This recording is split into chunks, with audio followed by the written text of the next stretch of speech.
Hey guys, tonight, we slip beneath the velvety curtain of dusk and tiptoe straight into the humid gardens of ancient Mesoamerica, where the air sticks to your skin like a mango juice, and every leaf seems to hum its own lullaby.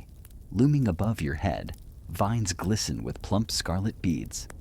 Tomatoes, yes, but not the obedient supermarket spheres, you know.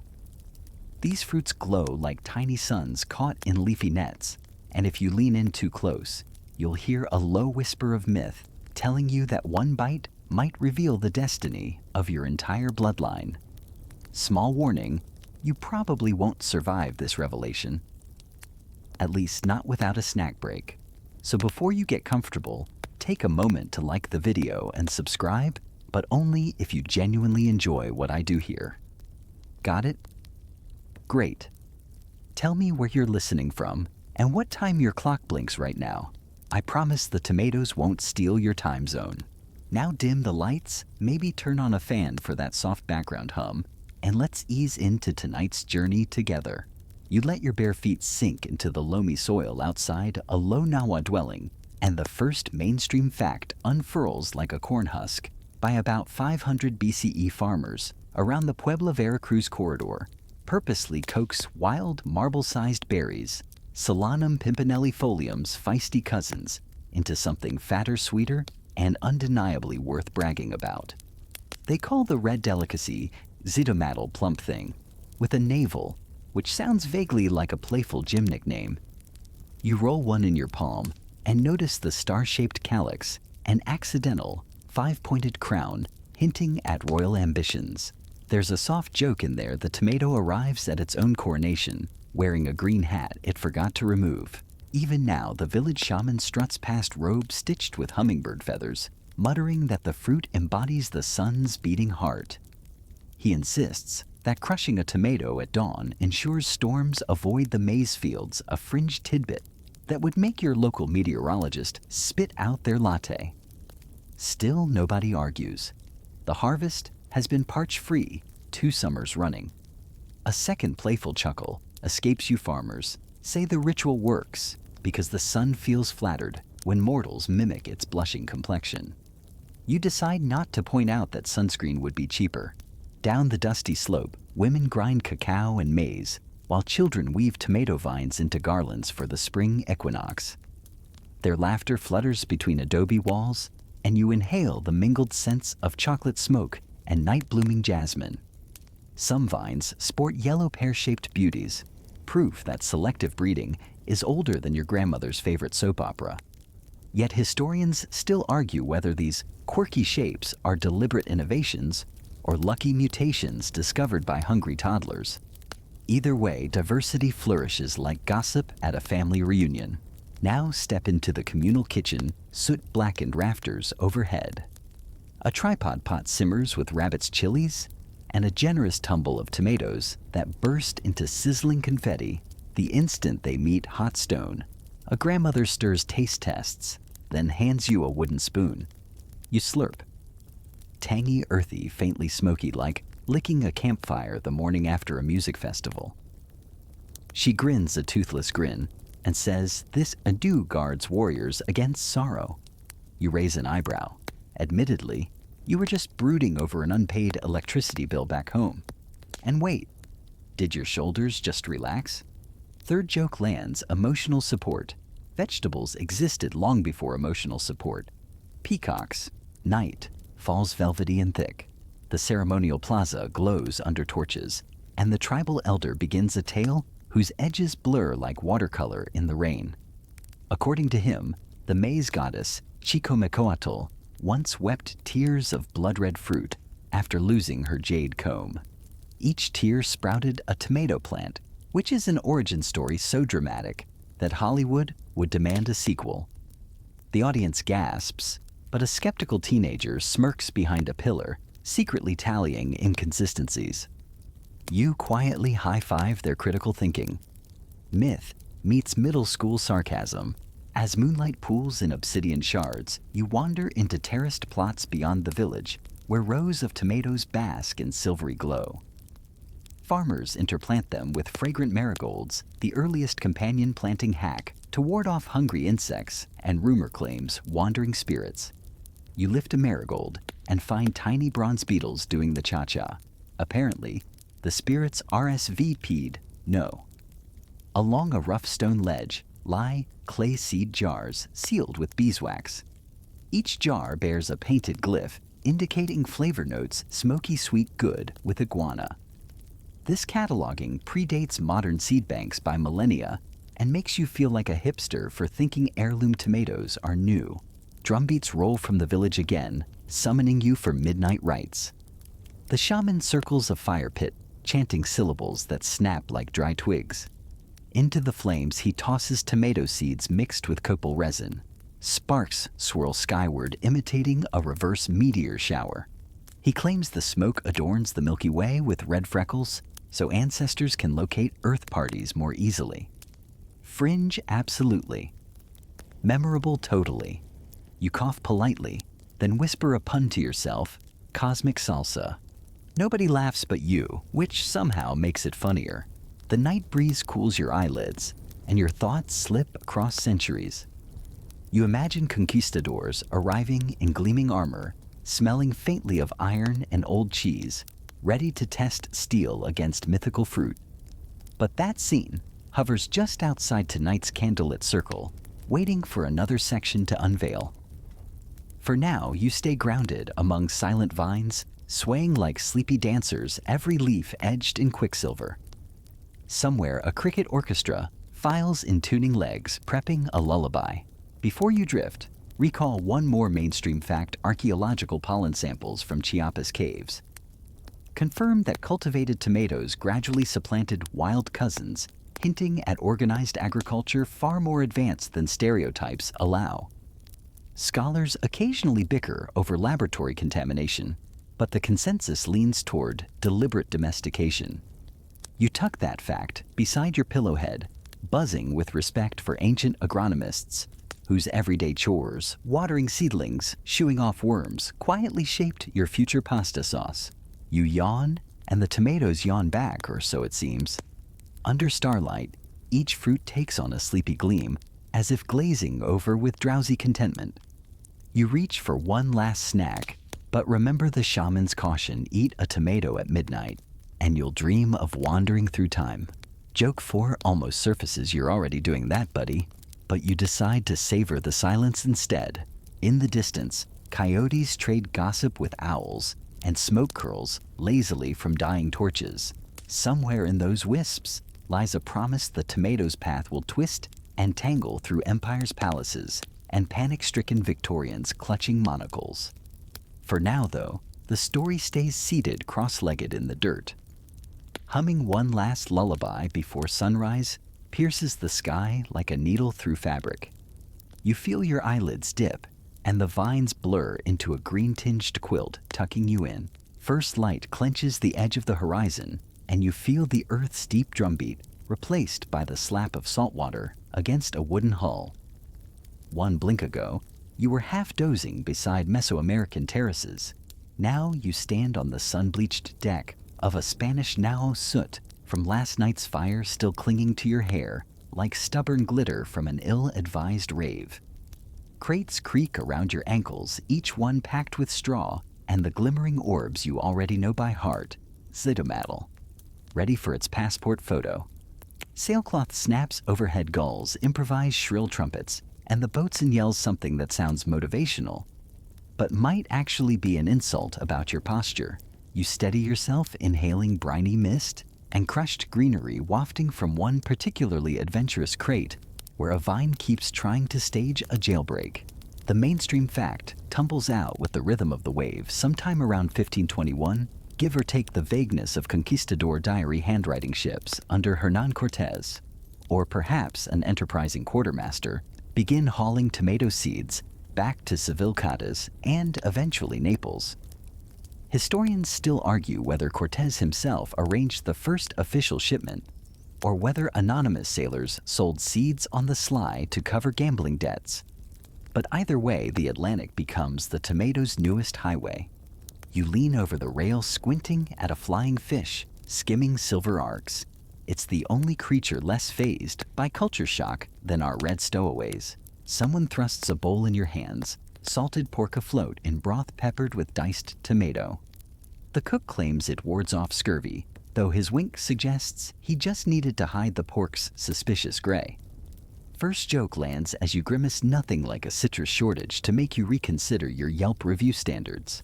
The soup clings to your throat with a sharp tang that somehow feels like both sunrise and threat. A carpenter sniffs the air, mutters Pomodoro golden apple, and sketches a crude heart in the condensation on a barrel, foreshadowing Europe's first branding dispute. Weeks slide by in a watery lullaby.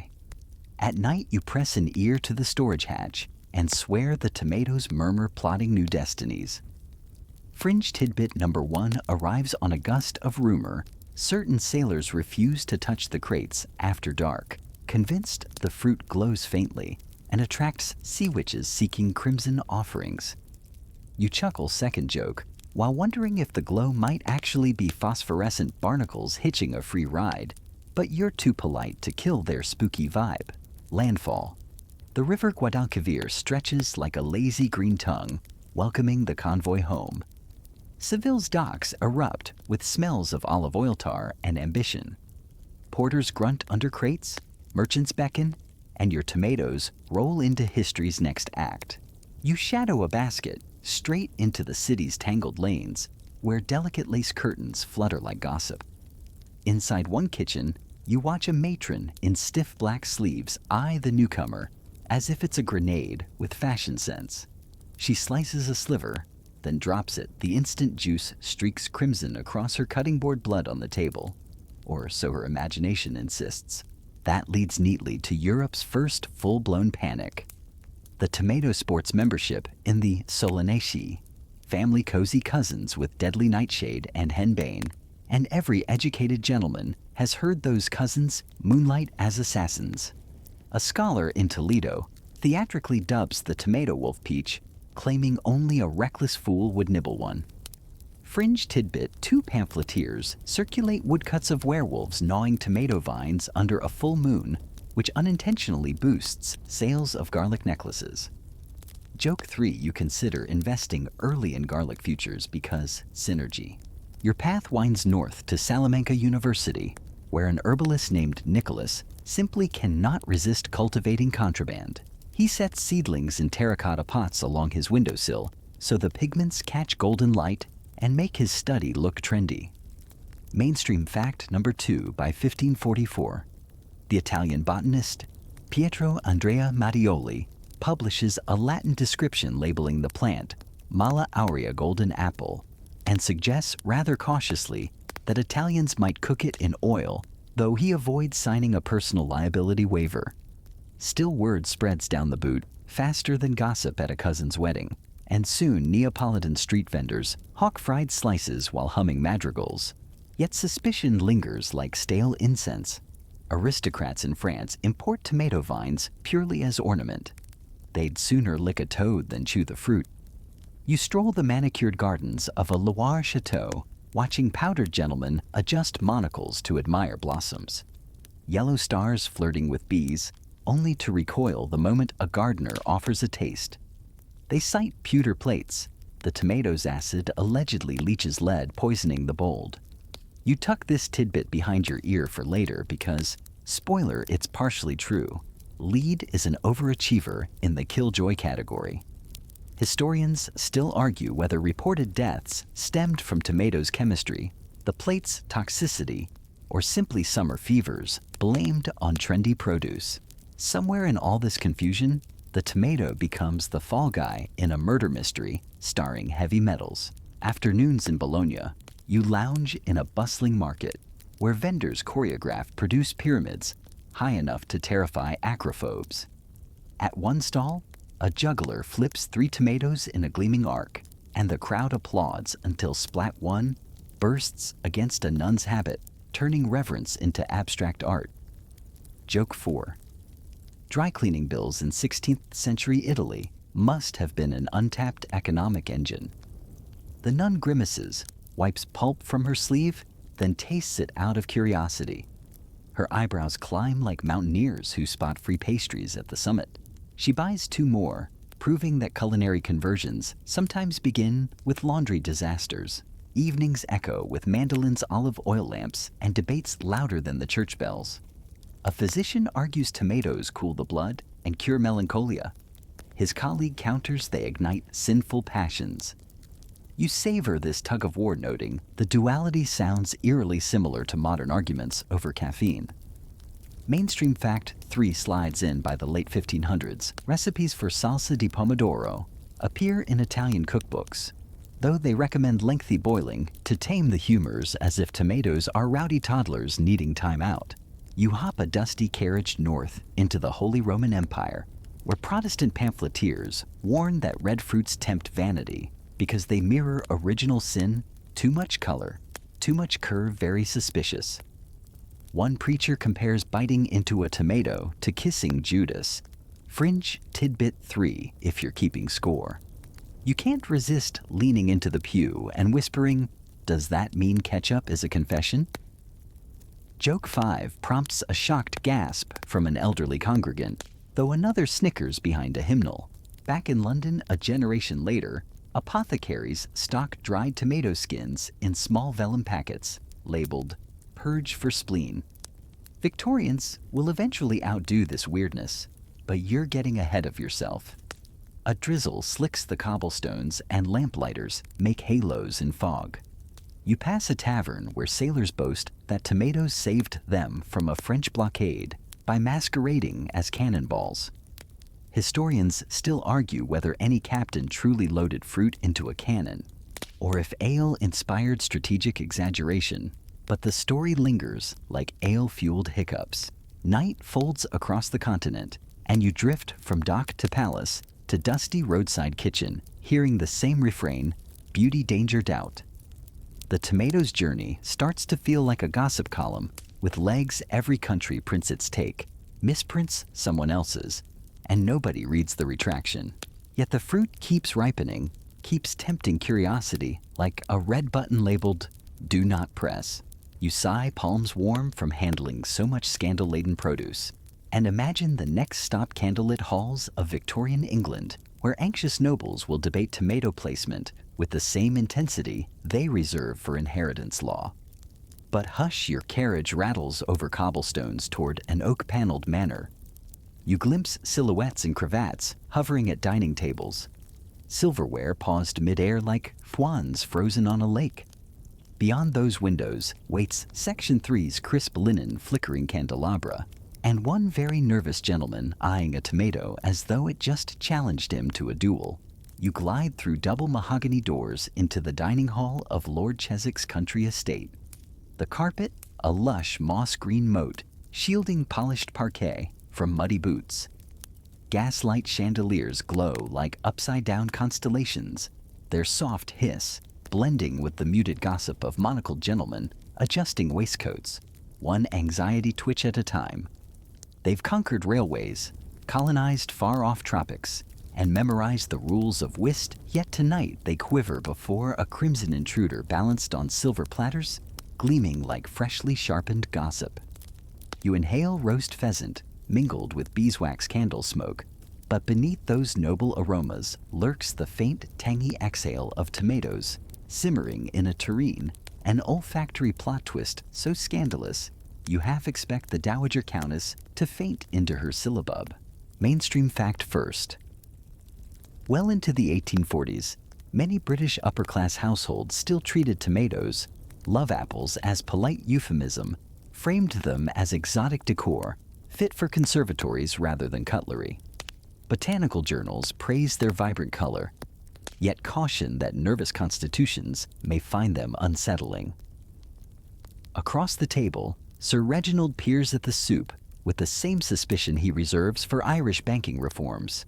He clears his throat twice, a Morse code of dread, and finally whispers, "Lead leaching, my dear fellow." I read it in The Lancet. You suppress a smile. Remember those pewter plate rumors from Section 2? Apparently, they sailed here and unpacked their suitcases in Sir Reginald's frontal lobe. Footmen in spotless livery glide between candelabra, ladling a velvety scarlet potage into bone china bowls trimmed with gold filigree. Each splash sounds louder than Parliament's last ruckus. Your spoon trembles, third spoonful for comedic cadence, too early. Instead, you note fringe tidbit. Number 1. Some Victorian pamphlets claimed tomato skins once swallowed might unfurl and stick to the stomach lining, much as wallpaper adheres to damp plaster, generating ulcers shaped like botanical wallpaper. The mental image alone is enough to make a duke clutch his cravat tighter than his conscience. Lady Henrietta, Lord Cheswick's aunt, an unofficial arbiter of whatever passes for modern, raises her bowl with a mischievous arch of one eyebrow, an eyebrow rumored to have ended 2 engagements and a minor trade treaty. She takes a deliberate sip, eyes every gentleman in succession, then proclaims the flavor positively invigorating, like a tonic for boredom. Joke 1 zings, you half expect her to stand and flex biceps beneath lace sleeves, challenging anyone to an arm wrestle powered by tomato soup. Across the table, Colonel Whitby coughs into his napkin. You lean in second joke loading and whisper, "Careful, Colonel, that cough sounds suspiciously like early onset marinara." He snorts despite himself, the broth sloshing perilously close to cufflinks shaped like miniature cannons, practical reminders of past glories, less frightening than produce. The colonel sets his spoon down. Historians still argue whether our forefathers avoided tomatoes out of genuine medical concern or sheer culinary cowardice. He mutters, quoting a recent pamphlet from the Royal Agricultural Society, and accidentally ticking tonight's scholarly debate box. A footman offers buttered rolls. You spread one lazily, noticing that the butter is tinted faintly pink, infused with tomato essence, as daring chefs attempt flavor infiltration by stealth. Lord Cheswick notices too. His mustache quivers like a bewildered caterpillar. Fringe tidbit number 2 surfaces at just the right moment. Victorian men's magazines once warned that pink foods could excite undue ardor, meaning your dinner roll might moonlight as Victorian Viagra. Joke 2 sneaks in when you nudge Lord Cheswick and whisper, "If the butter starts flirting, do we tip it or marry it?" He sputters wine into his cup, giving the crystal chandelier a run for prismatic sparkle. Course 2 arrives stuffed partridge atop a coulis so red it practically files for emergency exclamation marks. The maitre d' announces the sauce contains charred tomato skins reduced with port and thyme. Gasps echo like polite pistol shots. Your neighbor, Mr. Bartholomew Finch, esteemed natural philosopher and part-time cloud classification hobbyist, grimly produces a brass pocket refractometer to test acidity on the spot. You lean over to look through its eyepiece. All you see are dancing crimson spirals.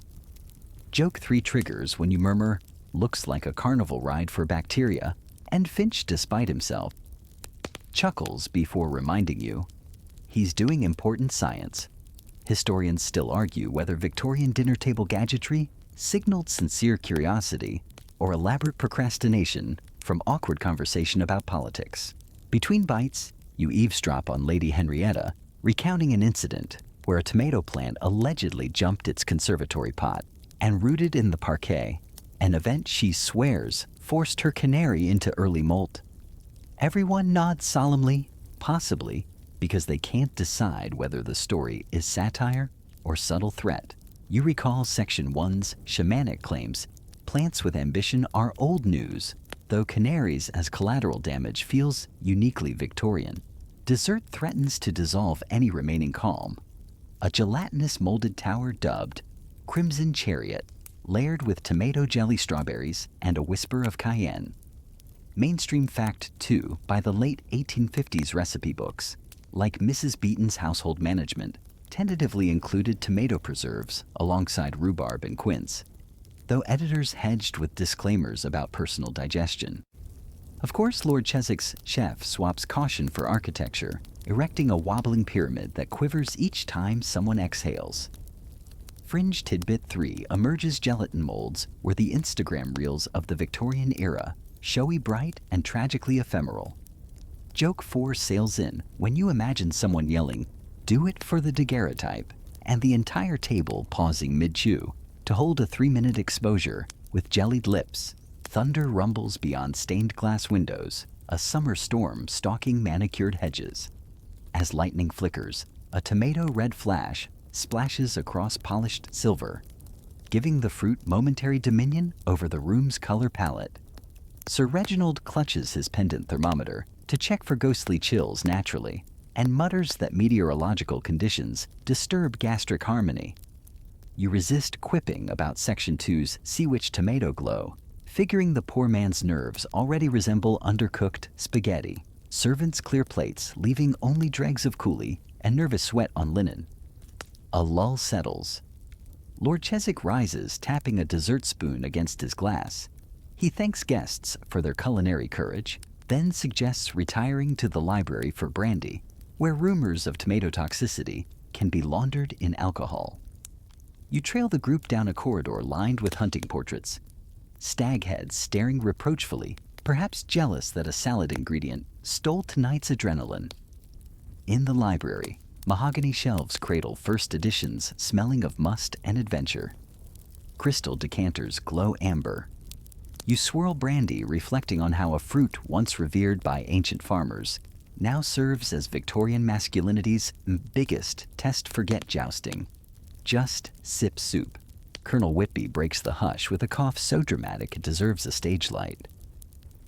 "Gentlemen," he croaks, "should my pulse cease."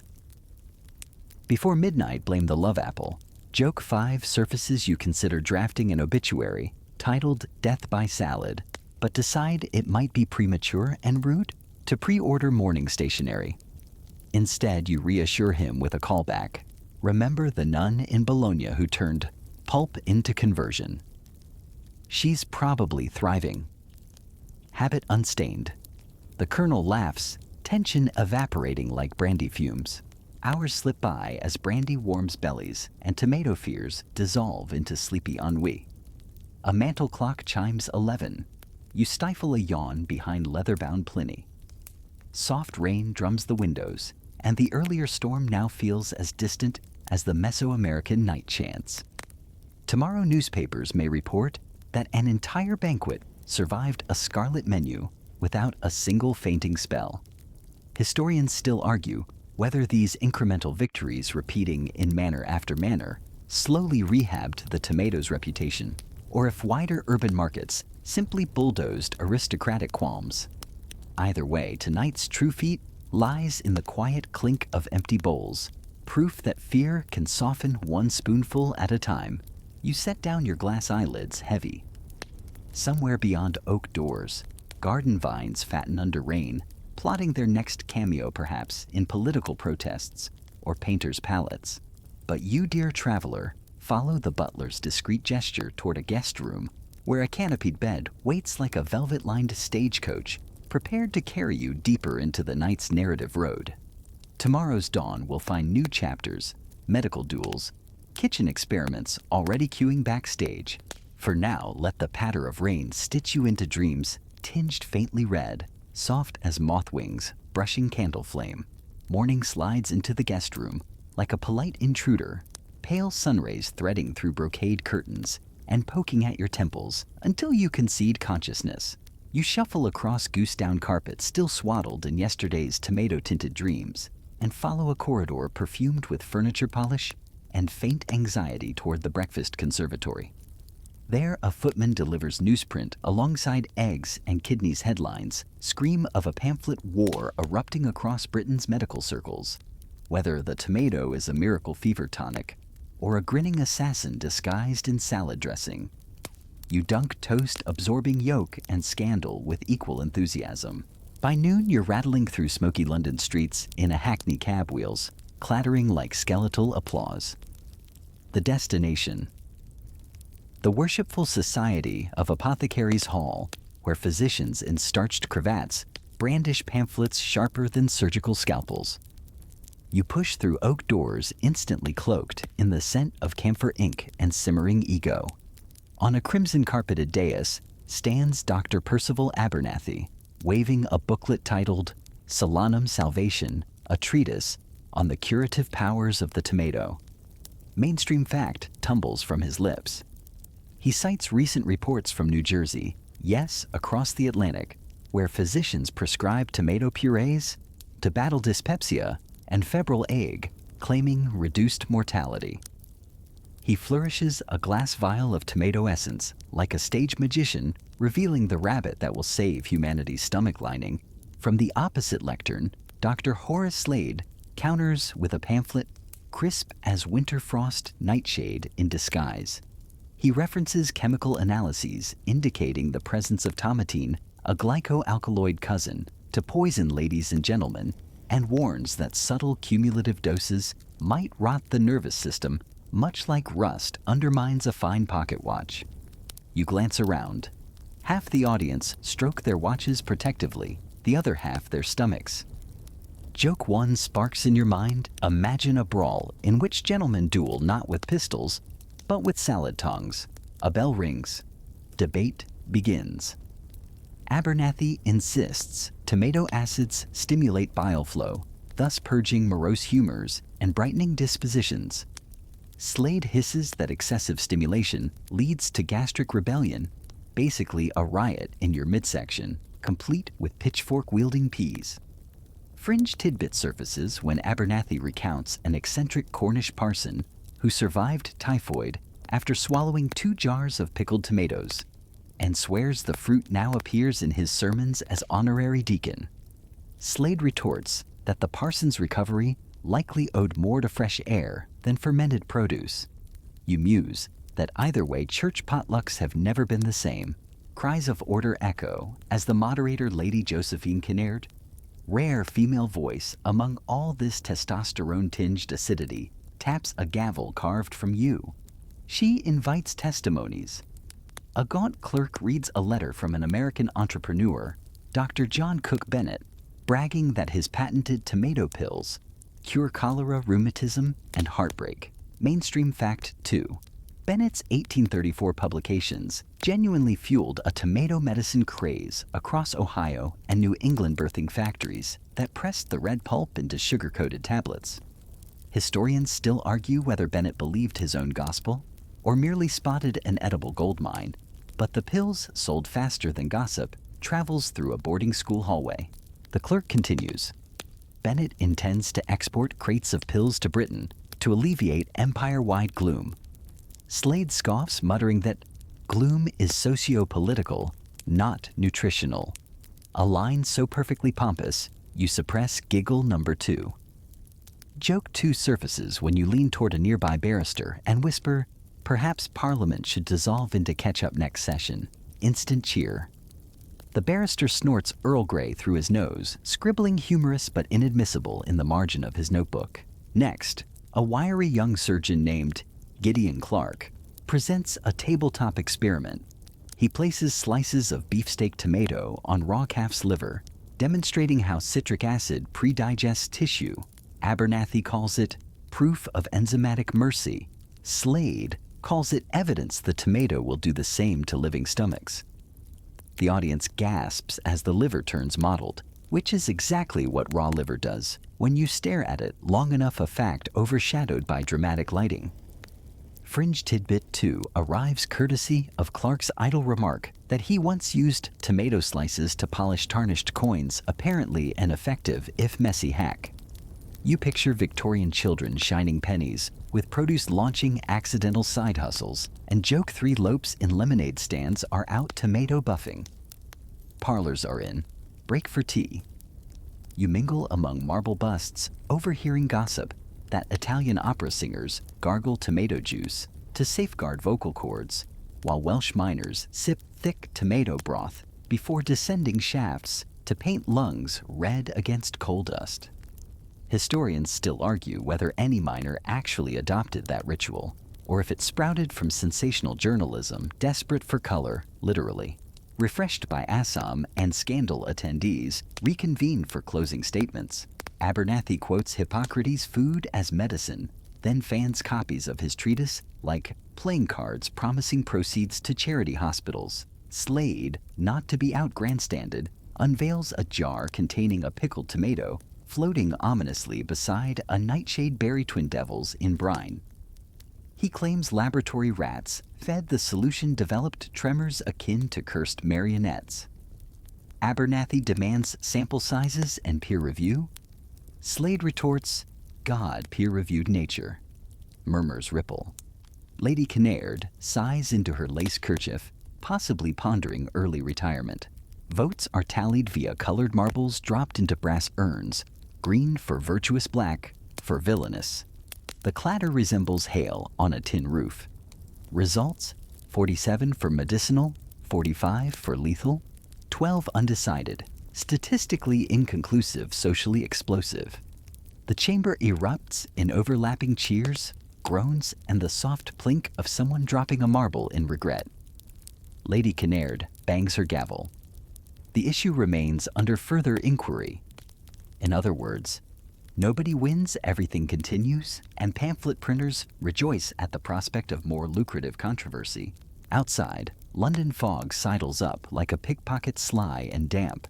Streetlights smear halos on slick cobbles. You stride toward Fleet Street, where printers already set type for tomorrow's sensational headlines. Rogue, fruit splits, medical establishment. A typesetter wipes inked hands, tells you he's betting his lunch money on tomatoes triumphing by Christmas. He hates scurvy more than uncertainty.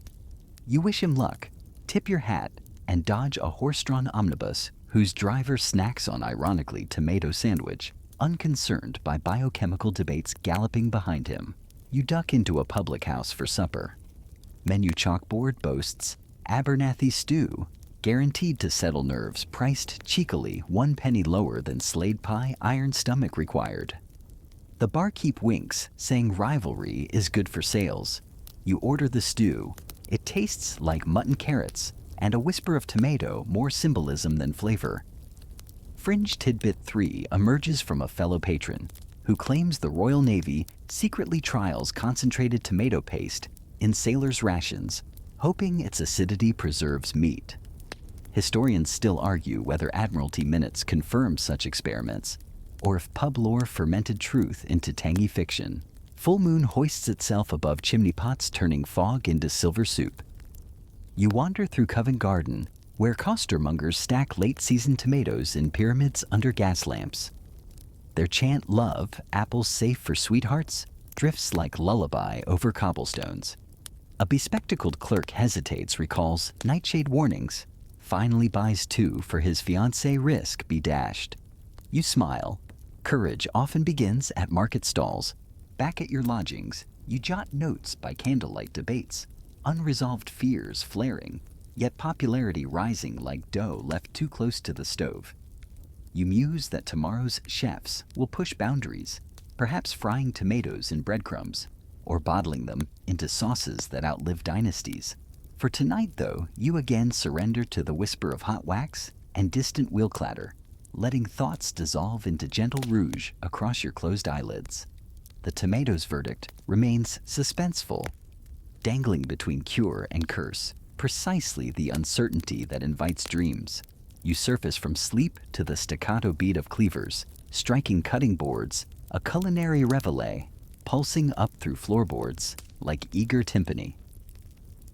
No time for slippers, your day begins inside the cavernous kitchen of the Savoy, London's newest shrine to gastronomy and gossip. The air steams with yeast and ambition as copper pans glint under skylights, reflecting a kaleidoscope of anxious faces.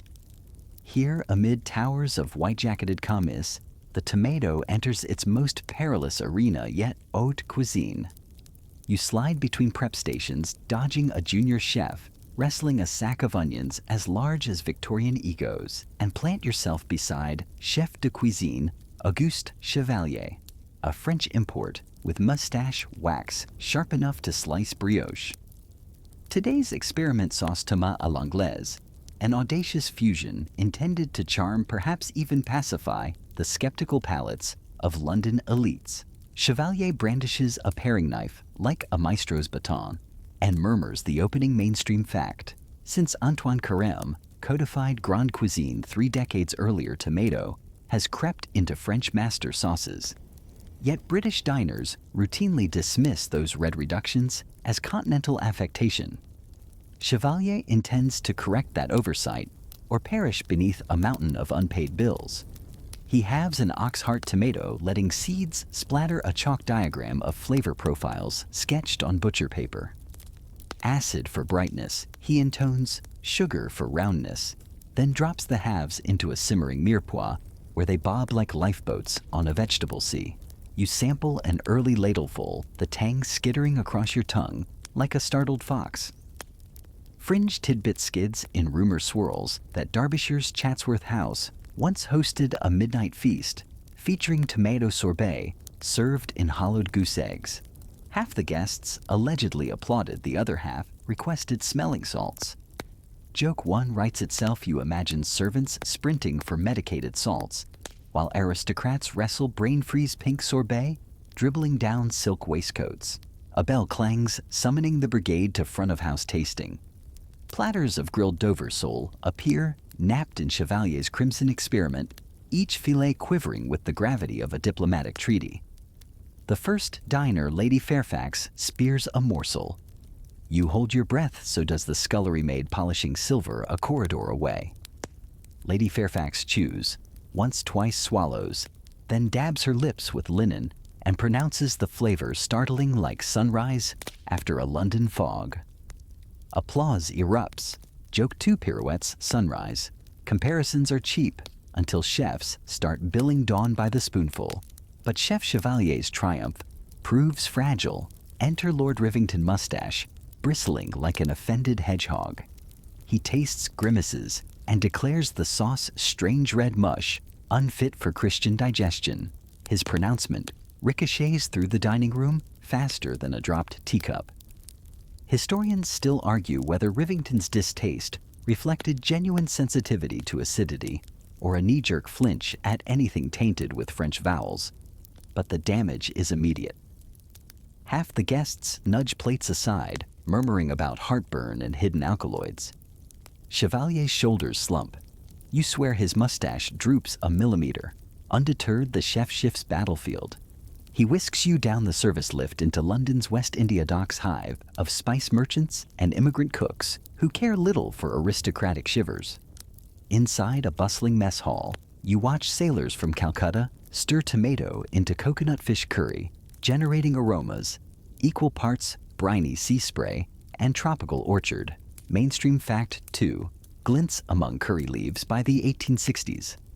Anglo-Indian households popularized deviled tomatoes, halved fruits stuffed with turmeric mustard and breadcrumbs served at railway refreshment rooms from Bombay to Birmingham. Yet back in Britain, proper such dishes remain quarantined in exotic eateries, rarely breaching drawing room etiquette. A going cook offers you a spoonful. The tomato sweetness tangos with chili heat until sweat beads your brow, but joy beads there too. You chuckle, joke 3, telling the cook you've discovered central heating you can eat. He laughs, fanning your face with a menu. Fringe tidbit 2, he swears, Portuguese missionaries once preserved tomatoes in port wine for communion when real grapes proved scarce, creating perhaps history's most accidental Bloody Mary. Back through London's drizzle, you hop a train toward Birmingham's sprawling factories, where industrial canning has become the century's new alchemy. Conveyor belts clatter coughing steam, and tomato skins in equal measure. Rows of women in aprons snap lids onto tins labeled Puree of Love, Apple Guaranteed Superior. A supervisor beams output tops 2,000 cans daily bound for colonial outposts. Yet breakroom chatter depicts a different reality. Many workers refuse to taste the product. Convinced machinery awakens metal spirits that infect the pulp. Historians still argue whether such superstitions stunted domestic tomato consumption or if low wages killed appetite more effectively than spectral metals. Evening drops you in a soot-stained pub beneath the elevated railway arches. Local patrons scoop thick tomato ketchup onto pie and mash with the nonchalance of chimney sweeps shrugging off soot. You note that this ketchup, darker and spicier than its modern descendant, still carries Jamaican allspice and clove relics of empire that linger on tongues long after sailors dock. Mainstream fact 3 surfaces. Henry J. Heinz will not patent his formula until 1876. For now, ketchup recipes mutate regionally faster than conspiracy pamphlets. Across the Atlantic, you're told an enterprising Philadelphian bakes tomato pie. Proto-pizza, selling slices to dock workers. Fringe tidbit 3, hitched a ride, some early recipes sprinkle powdered sugar atop tomato pie, chasing sweet-savory harmony that modern taste buds might label culinary identity crisis. You grin. British palates skeptical of plain sauce would undoubtedly riot at sugared slices. Back at the Savoy's kitchen, Chevalier wipes grime from travel-stained cups, his day of research complete, and unveils Phase 2, tomato essence clarified consommé. He pours crimson stock through muslin-binding impurities with egg white, leaving behind a clear ruby-tinted broth that glows under gaslight like liquid garnet. Diners tomorrow will see transparency, literal and metaphorical, as if the chef has nothing to hide. You taste a spoonful. Flavors soar, stripped of pulp, yet surging with umami that wraps your taste buds in velvet gloves. You sense a victory ripple ahead, albeit one still tethered to the battles of Section 6's superstitions. Chevalier scribbles notes in a grease-smudged ledger. Adjust sugar, extend roast thyme garniture of basil chiffonade, optional. You spot margins littered with bilingual expletives aimed at Lord Rivington making joke 4. Consider compiling them into a French-English phrasebook titled Cursing Through Cuisine. The chef snorts, then unexpectedly laughs, tension venting like steam from a mishandled pressure cooker. Growth, you realize, sometimes tastes like the moment a chef stops clenching his jaw. Midnight approaches. Prep tables, scrubbed stoves. Banked pots hang like metallic moons above dormant ranges. You stroll through cooling corridors, recalling breakfast's pamphlet duel and dinner's palate duel, realizing both battlegrounds hinge on the same conflict: humans wielding fear as seasoning, sprinkling doubt until flavor evaporates.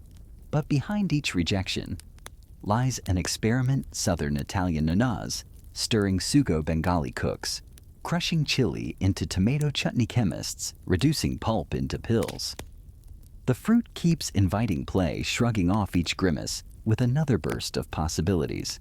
As you exit into night air tinged with coal smoke and distant lavender mop water, a costermonger pushes a cart stacked with unsold tomatoes, skins split from cold. He tosses you one. Instinct says, catch, so you do. It's overripe, misshapen, fragrant as all redemption stories. You bite, letting juice stripe your knuckles. The taste is simpler than consommé, braver than pickle, honest as soil. Joke 5 murmurs tell Chevalier, this is the vintage version, no clarifying necessary. You finish the fruit toss seeds into a patch of railway gravel and wonder if one will root, flourish, and one day decorate a locomotive's shadow. By the time you reach your lodging, gas lamps flicker low, paint walls amber, and the city sighs. You jot a final note, experimentation courts, rejection, but each grimace teaches the next recipe where to tilt its spice. Historians will one day trace the tomato's triumph through these kitchens of failure, like a detective following breadcrumbs pureed into soup. For now, pillow beckons. Somewhere beyond cracked windowsills, tomorrow's chefs dream of crimson reductions that might finally coax every hesitant tongue into applause. Until then, drift easy-tasting phantom basil on the rim of sleep, listening to sauce simmer even in your bloodstream. Lantern-light gutters against the fog as you tramp out of London and into hedged lanes where oaks claw at a star-washed sky. Here, beyond the gaslit certainty of city blocks, rumor enjoys its favorite playground. A plump harvest moon hangs low, tinted faintly tomato red in Omen country. Folk claim forewarns livestock mishaps and surprise pregnancies in equal measure. Your boots squelch through muddy ruts toward the hamlet of Blackthorn Hollow, a village so tiny the postmaster doubles as town crier and accidental gossip columnist. You arrive just in time for the annual Michaelmas Fete, where stalls sag under squash apples and, most provocatively, baskets of late-season tomatoes gleaming like forbidden rubies on burlap. A matron in a gingham pinafore eyes the fruit with theatrical suspicion. She leans close and tells you a mainstream fact drenched in dread in parts of rural Yorkshire. Well into the 1870s, people believed tomatoes belonged to the nightshade set, a botanical aristocracy suspected of hobnobbing with witches. Farmers planted them at the farthest edge of fields, away from wholesome cabbages, lest nocturnal pollinations invite misfortune. She sells none yet. Her booth draws the biggest crowd, proof that nothing attracts attention faster than a crimson "Do Not Touch" sign written in folklore. Children toss chestnuts across the green when the village bell tolls 9-story hour. Elder Abelard Beard, like frost-laced brambles, mounts a cider barrel and spins a yarn about old Silas, a shepherd who allegedly bit into a tomato at midnight and sprouted wolfish fur beneath the full moon. Fringe Tidbit lopes alongside. Folks insist the afflicted man's howl still echoes in nearby Devil's Copse whenever tomatoes overripen on the vine. You suppress joke, one a whisper, tomato lycanthropy fur you can taste, but a giggle escapes rustling suspicion. Elder Abelard fixes you with cloudy eyes. You raise apologetic palms and blame cider bubbles. Mara, the village midwife, counters with her own cautionary tale. Young wives, she warns, should never stir tomato stew on Fridays, lest the broth sour wombs and conjure twins born under dubious stars.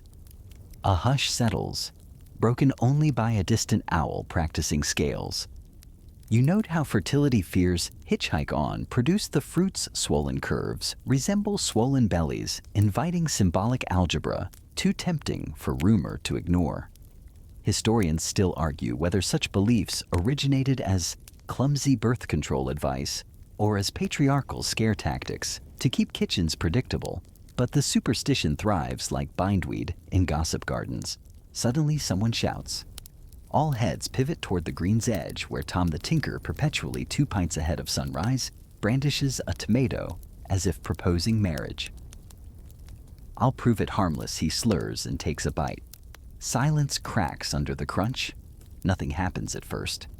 Then a dog howls, wind gusts, and a pub sign clatters on rusty hinges. Spectators gasp. Tom pales, convinced, cosmic punishment cues backstage. Joke 2 balloons in your brain. That's just the draft, not divine wrath. But you let tension stretch until a tabby cat darts from under the alabench, scampering across Tom's boots. Crowd shrieks. Tom drops the fruit scurries indoors, promising sobriety and abstinence from anything red forever. You retreat to Widow Cranley's cottage, invited by the promise of spiced tomato chutney, rumored to repel colds. Inside, dried rosemary and smoke from a peat fire braid, fragrant cords through low rafters. Widow Cranley, eyes kind yet ferociously shrewd, crushes allspice in a mortar while recounting how local blacksmiths smear tomato pulp on fresh horseshoes, claiming it seals luck into iron. Fringe Tidbit 2.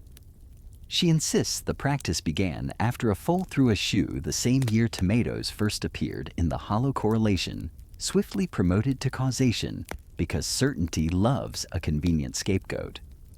Joke 3 twinkles. You imagine a tomato performing QA inspections at a forge clipboard in STEM. As chutney bubbles, you flip through Widow's scrapbook of clippings. Broadsides warning that tomato leaves brewed into tea can summon imps. Methodist pamphlets praising the fruit as Eden's lost berry, and a sensational serial titled The Devil's Salad. Featuring a tomato-worshipping cult in Dorset, a penny dreadful that outsold sermons last Lent. Between pages, pressed petals of tomato blossoms resemble tiny 5-pointed stars, lending occult glamour to otherwise innocuous botany. You spot marginalia, noting moon phases, planting dates, and infant christening records. The widow cross-references everything, part folklorist, part neighborhood Google. She ladles steaming chutney into a pewter spoon. You taste sweet, hot, earthy comfort, trapped in amber. Mainstream fact glows within the flavor sugar rationing after the Crimean War spurred countryside cooks to preserve gluts of tomatoes with vinegar and spices, inventing condiments that sustained villages through bleak winters long before tinned goods arrived. Widow Cranley's sighs that chutney sees families through sorrow and storms alike. Evidently, the devil's fruit moonlights as therapist. Later villagers gather around a bonfire sparks, pirouetting skyward like fireflies auditioning for opera. Someone throws in shriveled tomato vines, crackling green then scarlet, before turning to ash. Tradition holds the smoke deters evil dreams, and according to ambitious lore, coaxes buried secrets out of stingy soil. You watch dancers thread between shadows, remembering Section 1's shaman swirling tomato seeds into flames. Callback proving superstitions migrate faster than sailors. Historians still argue whether such folk rites share Mesoamerican roots or arise spontaneously wherever fear, fire, and fruit intersect, but the similarity comforts you like an echo across centuries. Past midnight, the fete dissolves into embers. You stroll toward the inn, lantern swinging, when a cloaked figure slides from behind a yew. She offers a pouch of tomato seeds, marked with an Ouroboros. Plant under waning moon, she whispers, and your wishes ripen red. You raise an eyebrow, sounds suspiciously like pyramid scheme gardening, but tuck the seeds into your coat. Fringe tidbit. 3 secret seed societies did blossom across Victorian England, swapping rare cultivars under quasi-mystical oaths, equal parts horticulture and Hogwarts. Whether they achieved alchemical tomatoes that enhanced vitality or simply diversified salads remains, yes, a matter historians still argue over late into conferences. At the inn, you find Tom the Tinker nursing herbal tea eyes darting to the window each time wind moans. You reassure him lycanthropy myths lack peer-reviewed cases. Nevertheless, he forces you to inspect his palms for fur. None found. He mumbles about abstaining from wolf apples henceforth. You order mulled cider and muse that fear often outlives evidence by decades. Fear is comfortable, like an old coat smelling of smoke and superstition. Dawn seeps between shutters, painting the room in diluted rose, the very color once condemned as diabolical. You pocket the mysterious seeds, mentally scheduling a planning date, strictly for science, of course. Outside roosters crow blissfully ignorant of last night's devilish debates. You walk the lane back toward civilization boots, crunching frost breath fogging ahead like steam rising from hot stew. In your satchel jars, clink Widow Cranley insisted you take chutney to sweeten skeptical mouths you meet. A fair barter for stories you'll carry forward. As hedges give way to railway tracks, you contemplate how superstition simmers differently than scientific pamphlets, yet boils just as vigorously. Village legends echo with emotion rather than data, but they sculpt human behavior all the same, sometimes more effectively. You picture tomorrow's medical lecture, brandishing statistics, while tonight's bonfire still glows behind your eyelids, and realize the tomatoes conquest must tackle both spreadsheets and shadows if it hopes to sit comfortably on every plate. Train whistle wails. You board a rattling carriage, bound for the next frontier scientists with microscopes, gardeners with watering cans, all wrestling myth with measured patience. You settle against worn upholstery chutney jars, ticking like glass metronomes as tracks blur beneath. Sleep drifts in, lulling you with ember memories and an aftertaste of vinegar-sweet tomato tang. Somewhere downline, industrious botanists will test soil pH, chasing answers to questions villagers phrase in moonlit fables. Until then, you embrace drowsy equilibrium between wonder and reason, hitching a ride on rails that hum lullabies of iron steam and ever-ripening possibilities. Steam hisses below your railcar floorboards as the train coasts into Kew, that leafy enclave where the Victorian Empire keeps its most curious plants and even curiouser scientists. You step onto a gravel platform, still glittering with frost, clutching Widow Cranley's chutney like contraband. and follow an avenue of linden trees toward the Royal Botanic Gardens. Morning sun catches the palm house's curved glass panes, splintering light into a spectrum that makes the whole dome look like a ripening tomato sliced open to reveal hidden rainbows. You inhale damp earth paraffin, and the faint metallic tang of ink. Today's alchemy involves not cauldrons, but notebooks bristling with Latin names. Inside the herbarium, you find Professor Cedric Hawthorne hunched over a mahogany bench, spectacles, fogging as he dissects tomato blossoms with surgical tweezers.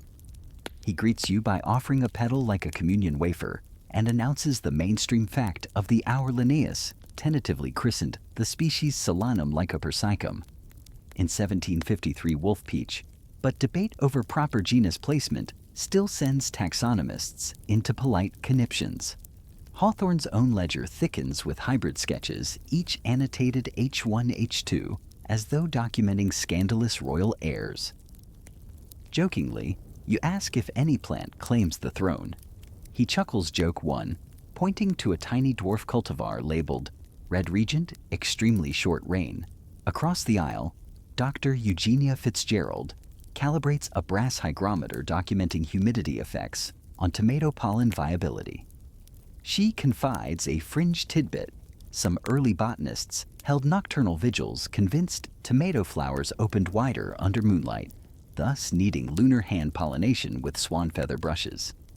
You picture scientists tiptoeing in nightcaps, whispering lullabies to blossoms. Second joke threatens midnight floristry.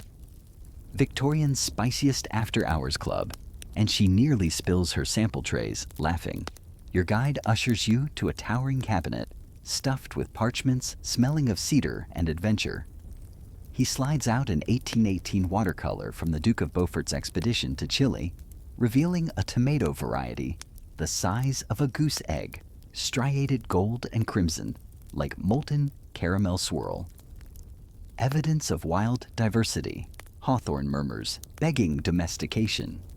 Historians still argue whether European seed banks truly preserved these early land races, or whether many were lost to mildew and mislabeling. But optimism drives Hawthorne's next project, a living museum of every tomato hue, from ivory to indigo. You recall the mysterious Ouroboros seeds in your pocket. Maybe their future belongs here. Lunch finds you in Q's Orangery Cafe, where researchers gossip over parsnip soup. Fitzgerald waves you to a sunlit table, producing flavor wheels, charting tomato volatile compounds, aldehydes, ketones, the aromatic alphabet that spells summer. She relates a mainstream fact to German chemist Justus von Liebig. Recently distilled tomato essence into meat extract, used in bouillon cubes. Proof that tomatoes lend umami. Heft rivaling beef. Your spoon hovers. You muse that vegetables are freeloading on cattle's branding. Third joke lands. Call it mumato. Laughter fizzles into satisfied slurps. Afternoon sessions migrate to the temperate house, where Hawthorne unveils glass bell jars, staging controlled cross experiments. One jar traps domestic lycopersicum with a wild Peruvian cherry tomato. Tiny signs read, "Romance pending." Fringe tidbit, two surfaces rumors claim Queen Victoria herself requested a royal purple tomato for her Jubilee salad. Spurring frantic breeding attempts that yielded only blotchy maroon busts. Scientists blamed inadequate pigments. Cynics blamed court pressure. Hawthorne smirks, assuring you his lab now toys with anthocyanin-rich varieties that glow violet under gaslight, perfect for regal theatrics. A thunderclap of applause pulls you into the lecture theater. Dr. Basu from Calcutta presents meticulous data showing tomato plants grafted onto potato rootstock. Resist blight and interspecies alliance that astonishes the room. Some applaud, others frown at botanical matchmaking, bordering on scandal. Basu cites trial plots, producing double harvests, potatoes below tomatoes, above a culinary 2-for-1 that would make frugal housewives swoon. Historians still argue whether such grafts will scale beyond experimental beds or wither beneath conservative gardening manuals. But the idea seeds a flurry of penciled notes. Outside during tea interval, you stroll a path edged with sea kale and eucalyptus. Fitzgerald confesses she once brewed tomato leaf tea to test alkaloid levels. Results proved harmless, though the flavor tasted like mowing the lawn with your tongue. Joke 3 surfaces.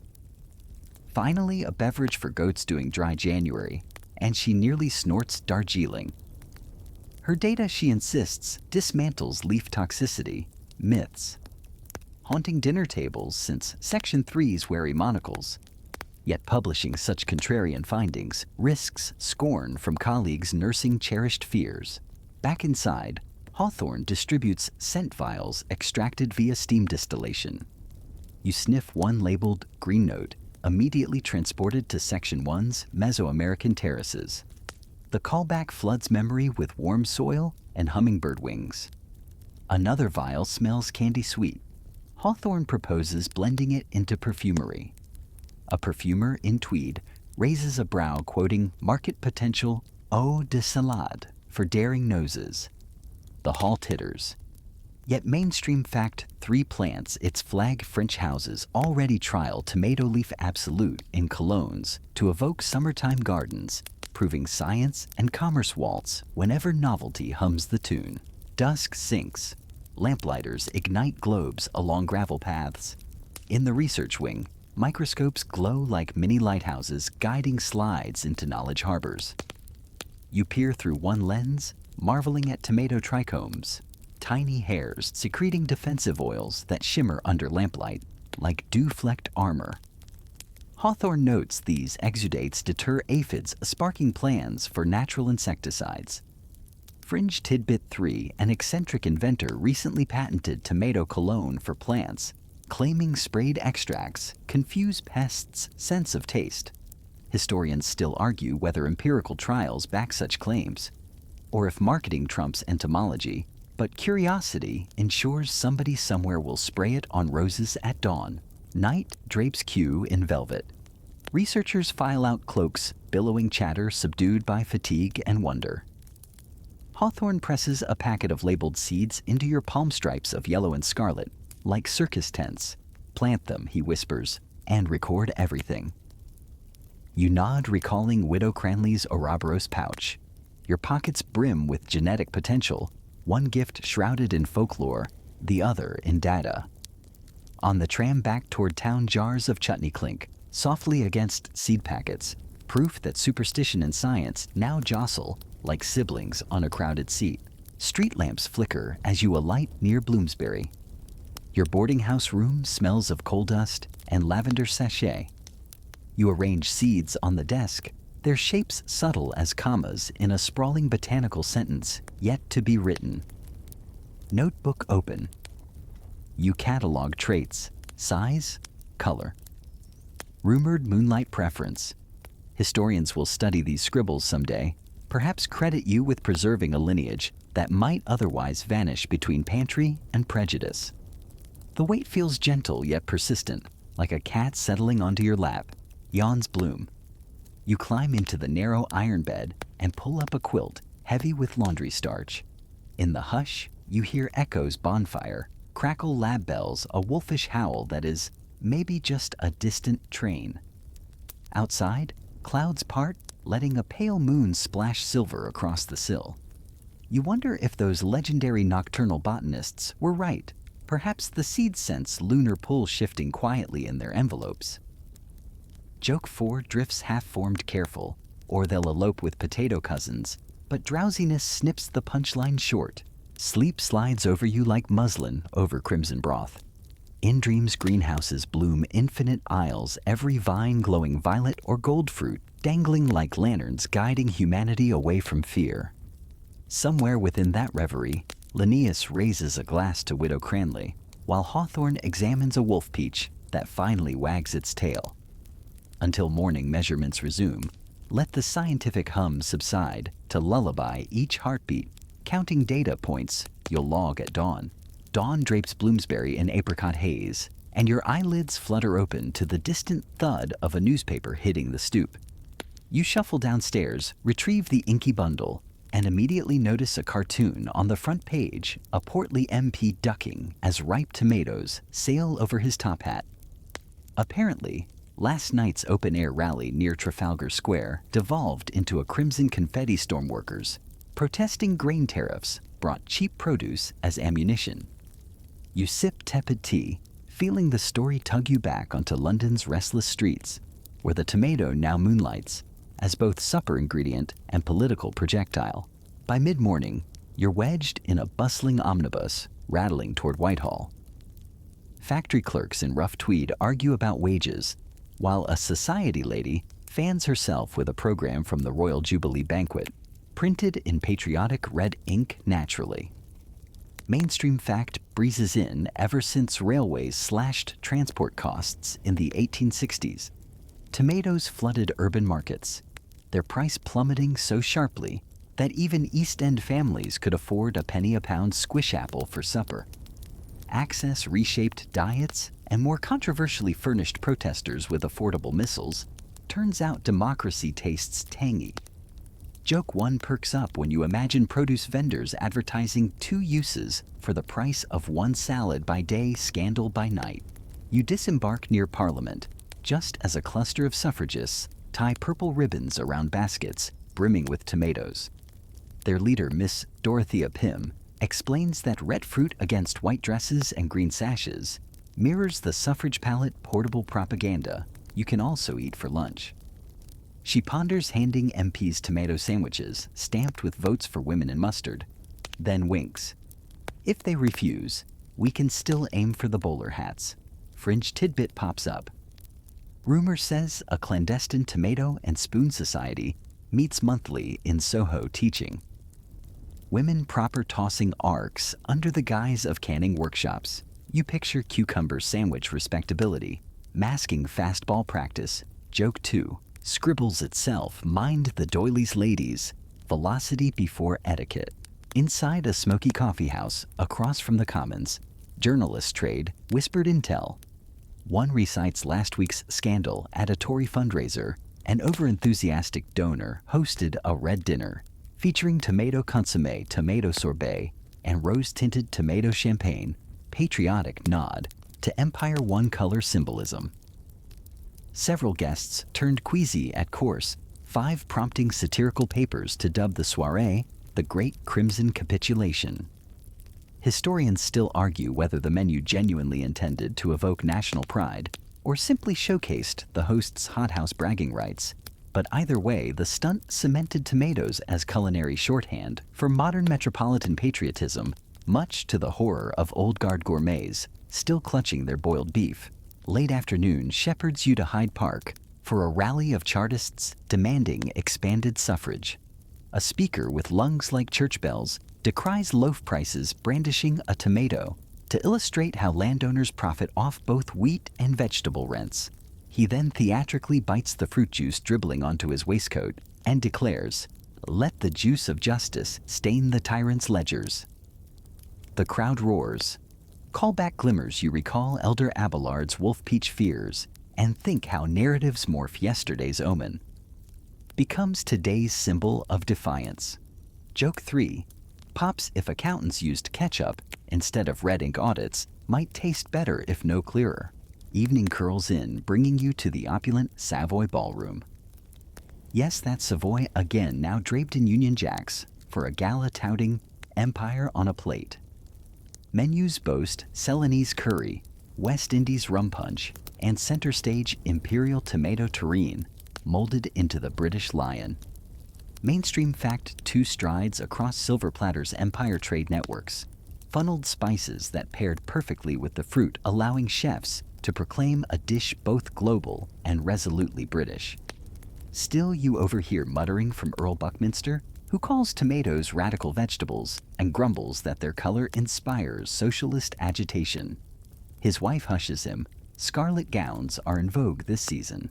Between courses, you slip onto a marble balcony overlooking the Thames. There you meet Lieutenant Arthur Gray of the Royal Navy, freshly returned from Malta.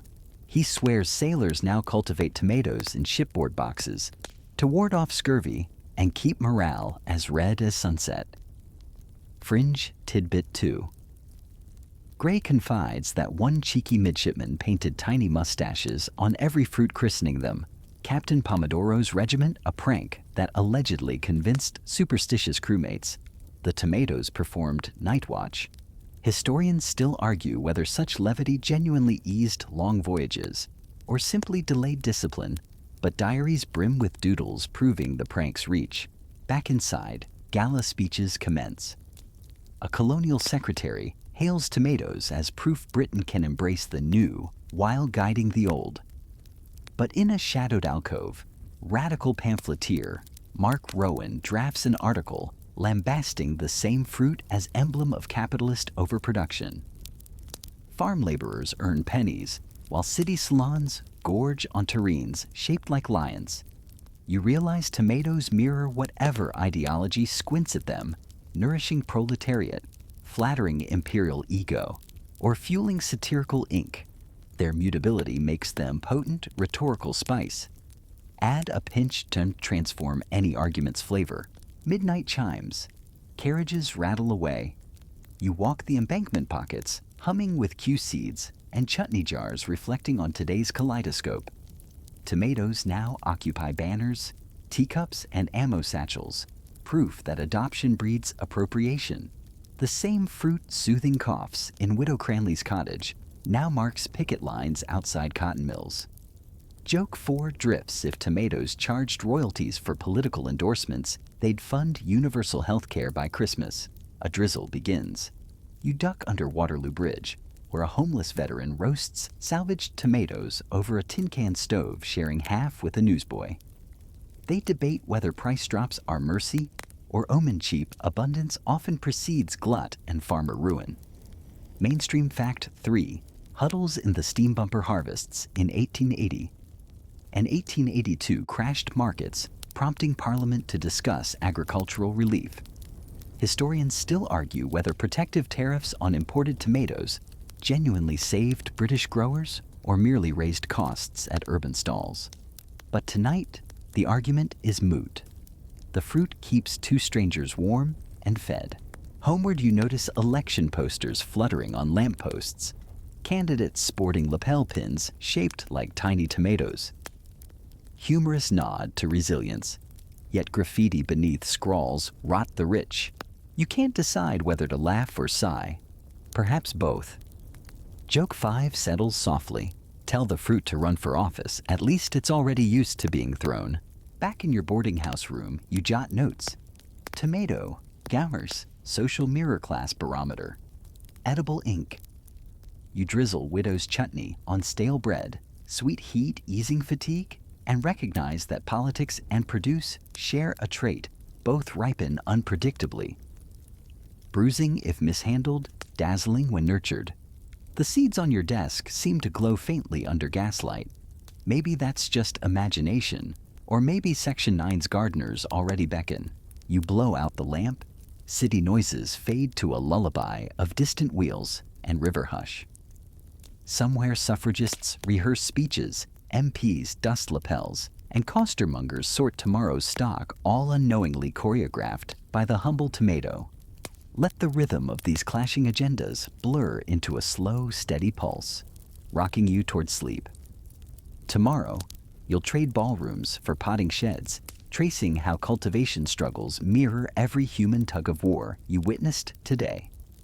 For now, drift with crimson visions and the soft echo of seeds promising in their quiet, democratic way that any one duke or docker may claim a taste of scarlet possibility. Roosters crow somewhere beyond the sooty rooftops, and you tramp south toward Surrey pockets clinking with seed packets and chutney dreams. The locomotive drops you at a rural halt, fringed by hedgerows thick with dew.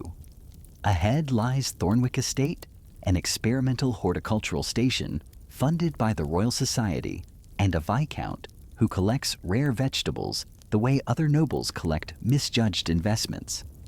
A gardener in moleskin trousers meets you at the gate, brandishes a pruning knife like a knighted teaspoon, and marches you between brick-walled beds, still steaming from the pre-dawn manure, firing their hotbeds. The air smells of damp straw wood smoke and caffeinated optimism. Mainstream fact settles on your shoulders like a gardening apron. English growers first embraced hotbeds, wooden frames heaped with fermenting horse manure, to coax Mediterranean crops through dank springs as early as the 1830s. But tomatoes remain divas, craving more daylight than a London fog will ever permit. To compensate, Thornwick's head gardener, Mrs. Winifred Pike, installs panes of cylinder glass atop wrought iron cloches, each pane tilted just so to chase the shy April sun. You compliment her ingenuity. She snorts and mutters something about keeping Italian fruit from catching an English cold, which you file under Joke 1 International Relations Vegetable Edition.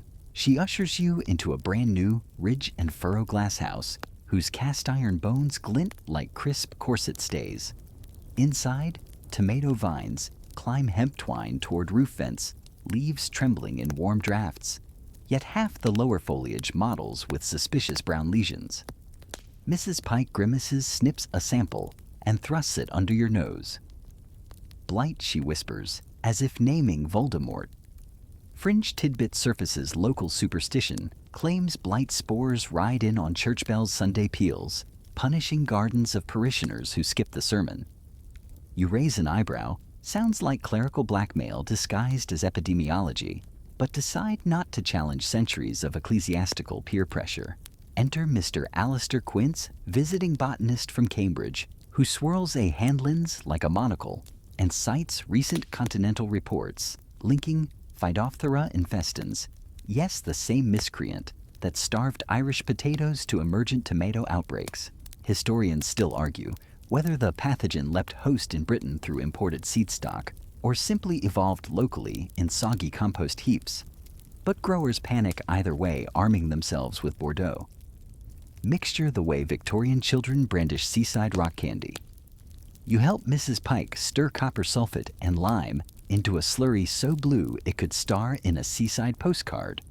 She sprays leaves muttering blessings, curses, and a recipe for gooseberry fool in the same breath. Outside, apprentices wheelbarrows of seaweed mulch, experimental insurance against drought and nematodes.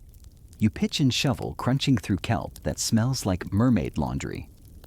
Joke 2 breezes by when you wonder aloud whether seaside tomatoes taste of salt and scandal. An apprentice wheezes laughter, nearly tipping his barrow. Mrs. Pike scolds him, but smiles when she thinks no one notices. She points to a corner bed where dwarf red regent seedlings, Hawthorne's gift, push through soil like eager debutantes practicing curtsies. Their stems look sturdy, but she frets over daytime heat swings. Last year's heat and chill cracked fruit skins like porcelain teacups in an earthquake. Lunchtime finds you in a potting shed that resembles a tiny cathedral to terracotta. Steam rises from a copper kettle perched atop a paraffin stove. The crew share bread cheese and bless their brave souls, thick slices of raw tomato sprinkled with salt and vinegar. Mainstream fact 2 lands between bites. The 1875 introduction of hot water heating pipes, pioneered by Joseph Paxton's earlier greenhouse experiments, finally allowed reliable tomato crops beyond coastal Cornwall. Yet fuel costs limited adoption to estates like Thornwick, with coal mines on speed dial. Smaller market gardeners still pray for mild summers or resort to planning against south-facing privy walls smells unpleasant.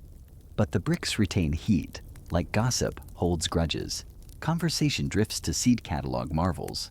Sutton & Son's new Elsa Craig promises heavy trusses and early ripening, while a rival advertises Golden Queen.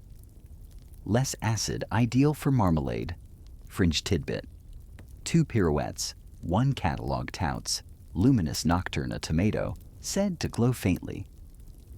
In moonlight, skeptics suspect phosphorescent paint enthusiasts suspect miracles. Historians still argue whether any authentic bioluminescent tomatoes ever sprouted outside penny dreadful illustrations. But gardeners keep ordering the seeds hope germinates even in skeptical loam.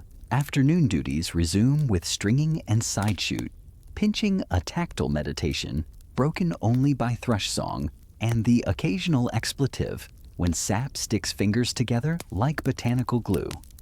Mrs. Pike teaches you the Thornwick twist, a gentle torque that encourages thicker trusses without snapping fragile stems, plant physiotherapy worthy of a Harley Street specialist. Joke 3 emerges when you suggest charging vines 6 pence per session. She retorts that tomatoes already bill her sanity daily. Clouds gather. Temperature dips. Apprentices scurry to drop canvas blinds over glass to prevent radiative chill. You help heave a tarp glimpsing the estate's manor house, where evening lamps flicker, gentry savoring soup unaware of the horticultural trench warfare, ensuring tomorrow's salad. A clap of thunder rolls. Raindrums' iron gutters steam fogs the glass house until vines swim in translucent mist. You recall Widow Cranley's smoke rites and realize modern gardeners invoke their own wards. Thermometers, fungicides, and relentless observation. Different spells, same anxiety. When the storm eases, Mrs. Pike leads you to an outdoor trial plot ringed by hedges.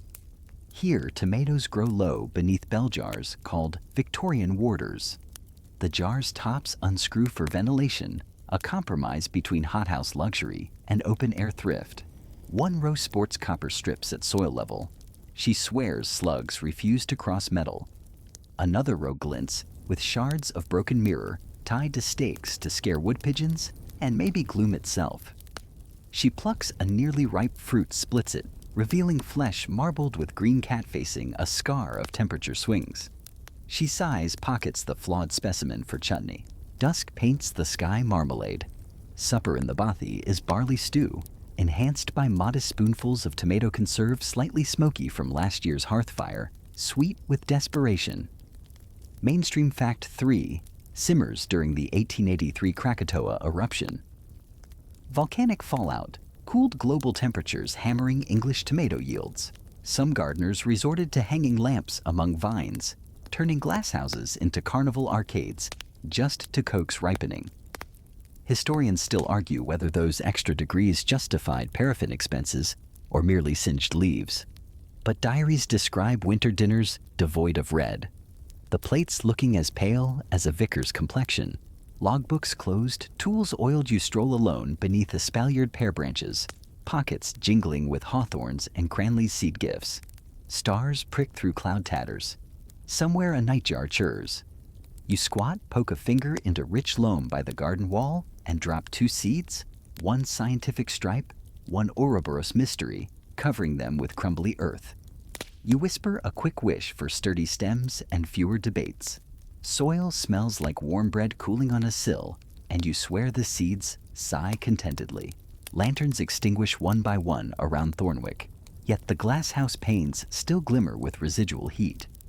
You imagine vines exhaling, relieved to have survived another British day. You also think of Section 1's terraces, Section 4's lecture hall, Section 6's bonfire threads now braided into these beds. Sleepiness softens your spine. The potting shed loft hosts a makeshift cot, smelling of burlap and thyme. You climb up, boots clunking, and nestle beneath a wool blanket.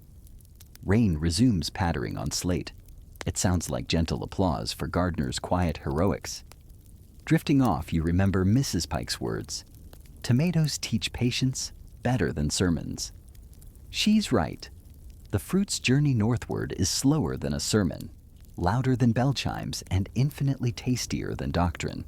Dawn pries open your eyes with a rooster-shaped paintbrush, and before the dew dries on Thornwick's cloches, you're back on a rattling commuter train, chutney and seed packets tucked beneath your arm like illicit reading material. The carriage windows frame the countryside, rushing past in watercolor streaks, greens, browns, and here and there the ripe wink of a tomato patch braving English skies. You lean into the glass half asleep, half expecting the landscape to resolve into a giant still life painting. And why not Victorian artists have begun doing precisely that, elevating kitchen produce to gallery muse? By the time your boots hit London cobblestone, a poster for the Royal Academy Summer Exhibition greets you, a crimson orb, painted so lush, it practically exhales basil. Inside the exhibition hall, varnish fumes mingle with gossip as critics in velvet cravats debate brushstrokes like theologians parsing miracles. You sidle up to a gilded frame containing William Henry Hunt's 1848 watercolor tomatoes in a wicker basket. Mainstream fact spills from the catalog. Hunt's meticulous still lifes proved so popular that prints of this very basket, sold by the dozens, bringing the love apple from greengrocer stalls to parlor walls and slyly into the respectable Victorian gaze. Under the skylight, pigments shimmer. Each fruit looks ready to roll off the page and stain somebody's frock, thereby doubling the painting's scandal tax. A gaunt aesthete beside you mutters that red is far too wanton for breakfast rooms. You suppress joke one good thing. Breakfasts close their eyes and drift onward to the pre-Raphaelite corner. There, Dante Gabriel Rossetti's unfinished sketch of a woman cradling a tomato like a sacred heart draws whispers. Fringe tidbit tiptoes. In rumor claims Rossetti kept actual tomatoes in his studio, letting them ferment until fruit flies birthed impromptu halos around his models. Some say the buzz inspired the glimmer in Beata Beatrix. Others suspect the painter was simply too distracted to empty the fruit bowl. Either way, the tomatoes earned cameo roles buzzing with accidental symbolism. Historians still argue whether Rossetti intended the tomato as Eve's true forbidden fruit, a sly critique wrapped in crimson riddle, or whether the shape merely suited his penchant for luscious curves.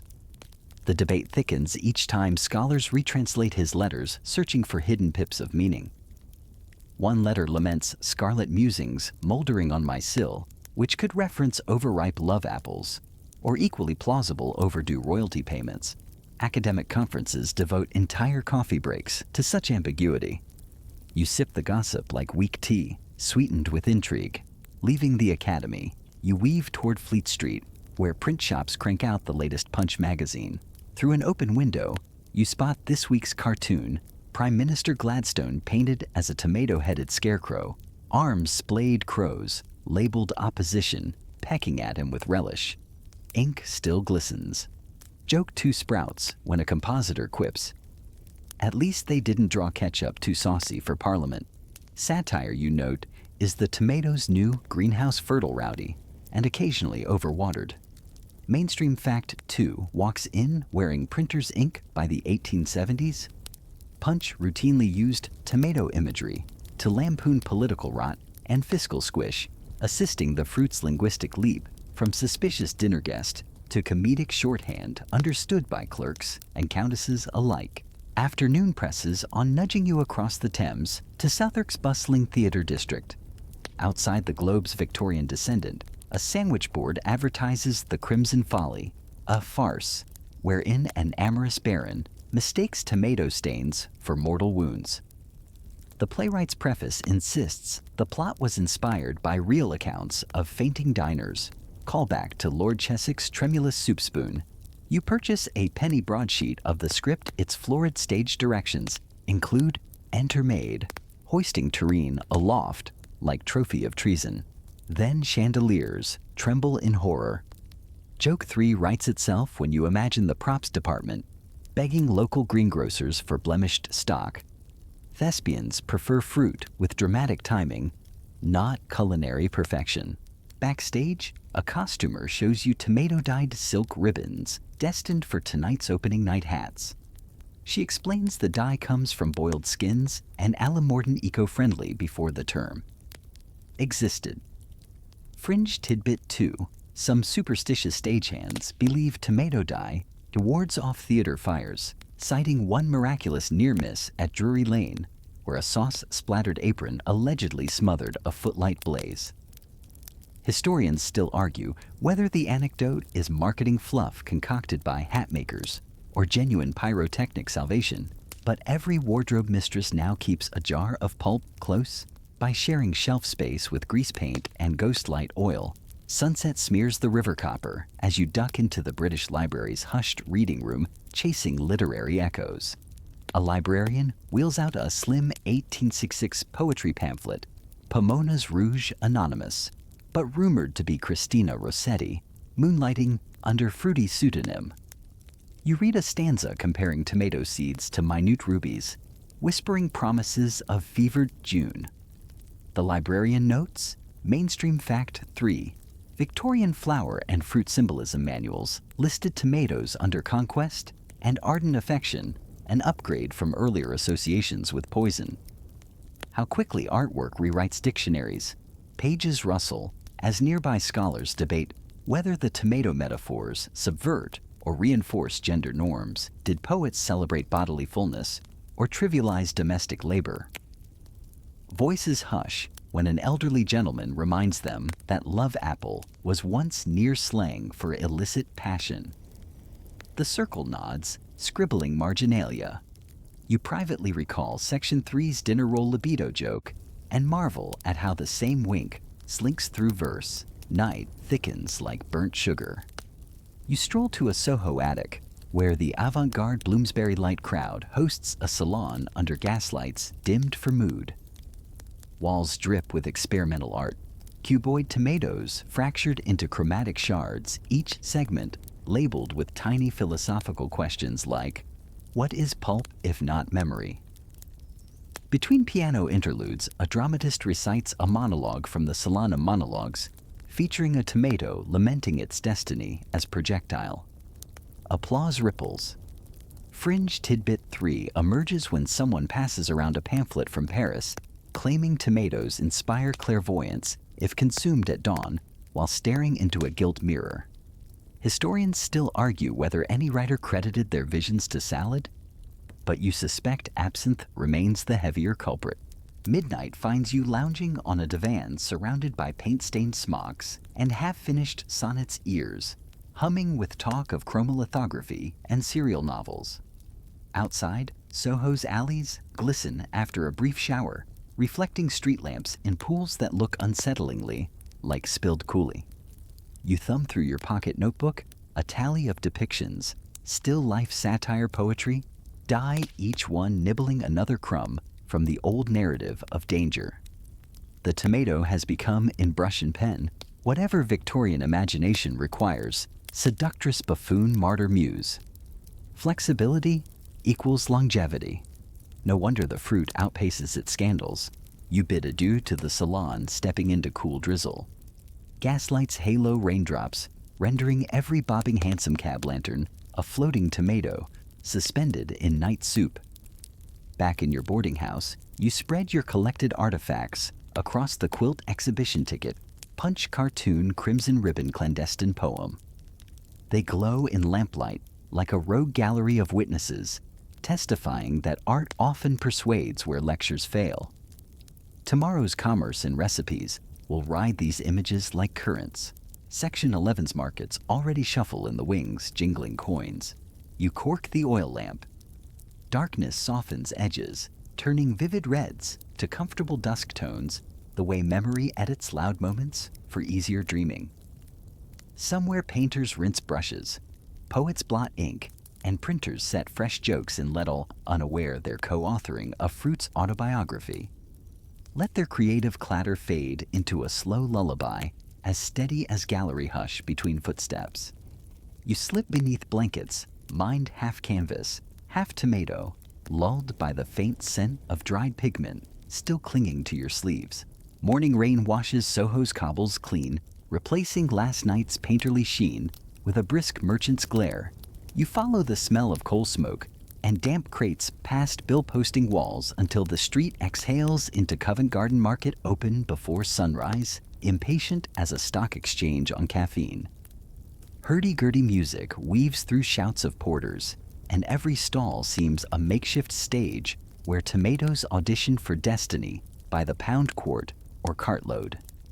You duck beneath a striped awning in time to witness the daily price board flip, yesterday's 3-farthing bargain, now 2 chalk digits smudged by nervous thumbs. First mainstream fact hovers in the drizzly air rapid railway expansion. After 1865 slashed transport costs so dramatically that coastal growers shipped tomatoes inland overnight, quadrupling London's supply in less than a decade. That flood juices both appetites and anxieties. Stallholders mutter that surplus makes profit margins thinner than a tomato skin left under a magnifying glass. Along one aisle, honest Alf bellows a half-penny markdown instantly undercut by sly Beatrice 2 stalls down, who sweetens her price war with a free sprinkle of basil. Joke 1 ripens you imagine brokers on the Royal Exchange, sweating as much over salad futures as over consoles.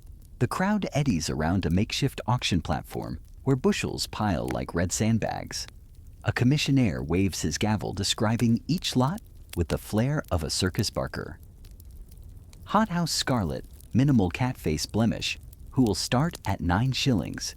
Hands shoot up greengrocers from Whitechapel Hotel, stewards from the Strand, even an entrepreneurial street urchin pulling coppers with his mates.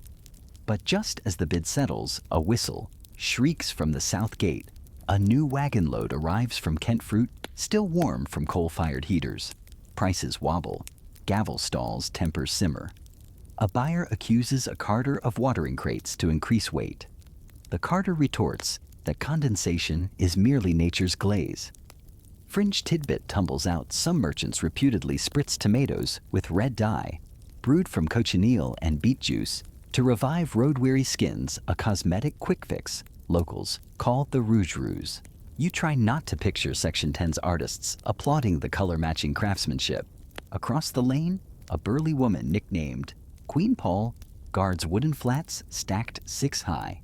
She invites you to taste a sample sweet seed packed slightly smoky from kiln drying.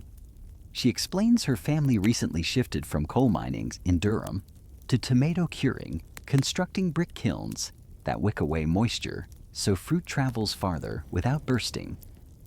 Her ledger shows profit soaring, yet she whispers worries American tinned pulp lands at Liverpool docks for pennies, threatening to drown homegrown kiln craft.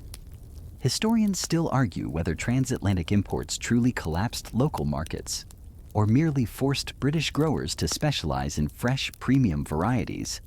But Queen Pole eyes every incoming steamer like a storm cloud. At noon, a bell clangs. A burly clerk rolls out a chalkboard headlined, Spot versus Forward Tomato Contracts. He offers spring delivery at guaranteed 6 shillings a stone if you dare prepay.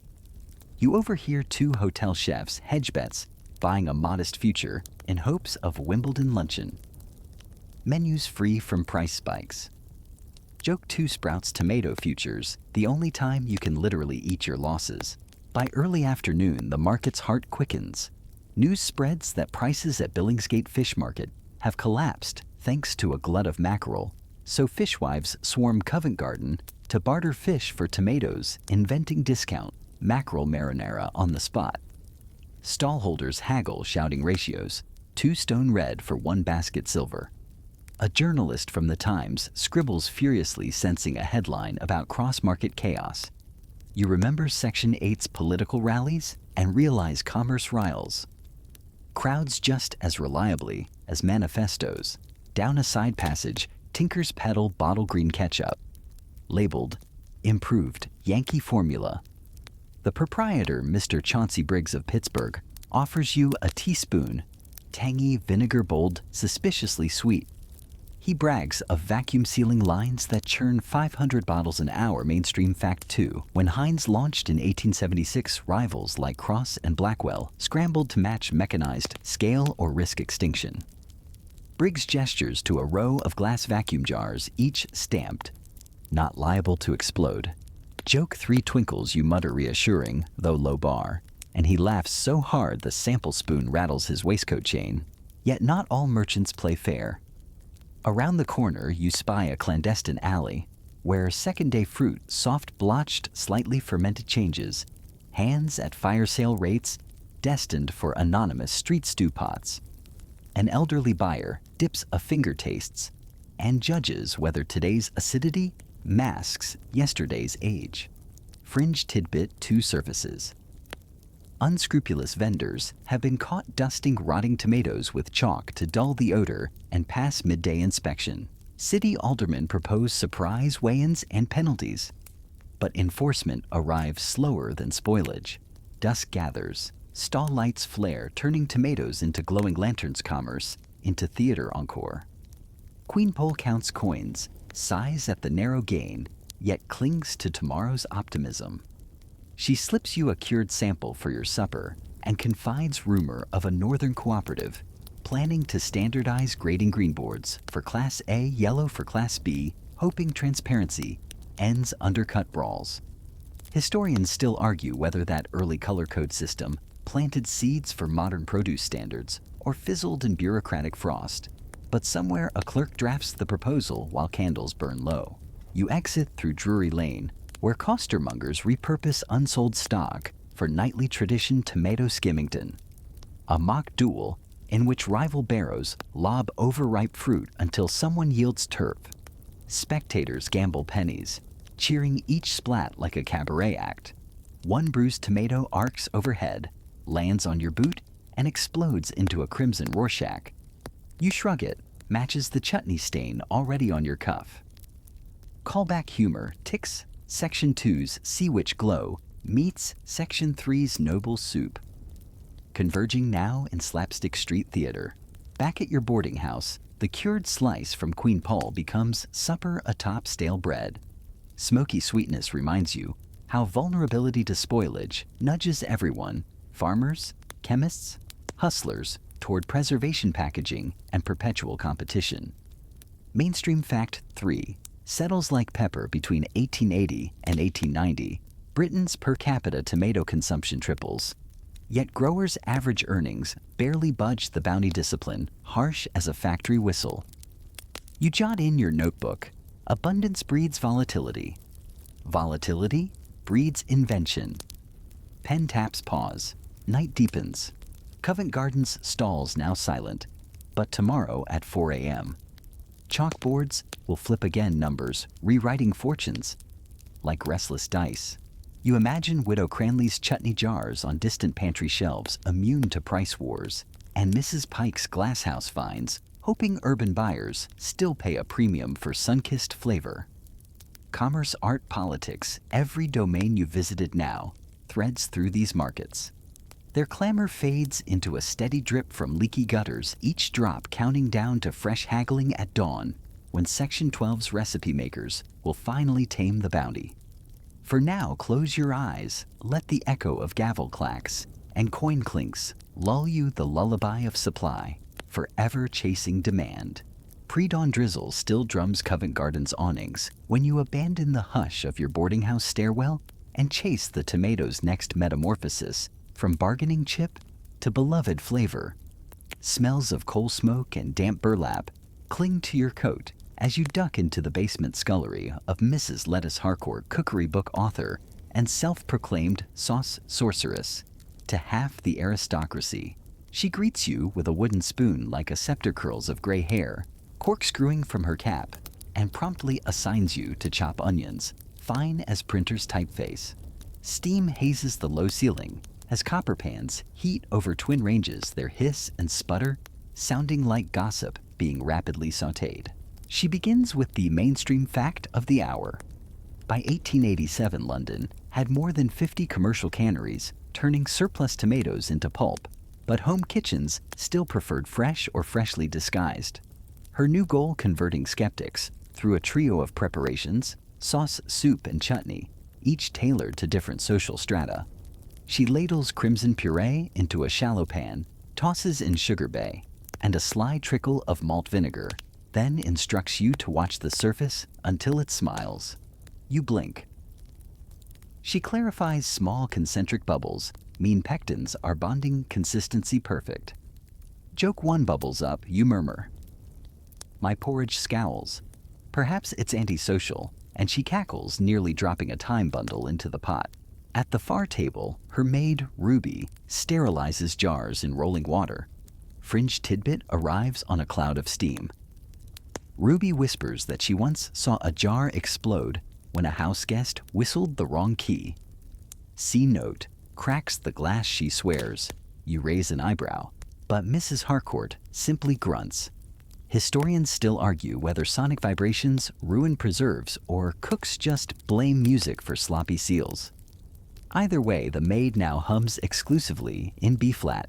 Sauce finished, Mrs. Harcourt spoons a streak across toasted bread. The taste is balanced, bright, savory, faintly sweet, and she scribbles version 14 in a ledger already thick from trials. Next comes soup à la tomate, intended for luncheon rooms of rising middle clerks. She sweats carrot, celery, and onion, then blitzes roasted tomatoes through a newly imported Moully Legumes hand mill, a French contraption with crank and sieve that leaves seeds behind like tiny mutinous cannonballs. Mainstream fact 2 ladles itself in these mills. First patented in 1885, let households mimic restaurant veloutés without sieving through muslin for hours, freeing cooks for other chores or clandestine tea breaks. Joke 2. Whistles when you suggest the device doubles as an arm toner. Ruby flexes theatrically, wiping her brow with a flourish. As soup simmers, Mrs. Harcourt drops stale bread crusts into the pot thrifty thickener she calls peasant silk. She's keenly aware that working families crave filling warmth over aristocratic subtlety. A flashback to Section 5's Savoy menu flickers. Here, no tureens shaped like lions, just ladles steady as maternal heartbeat. She sprinkles baking soda, tiny hiss-tempering acid, to spare delicate stomachs still haunted by nightshade rumors. The kitchen fills with a scent you could almost chew.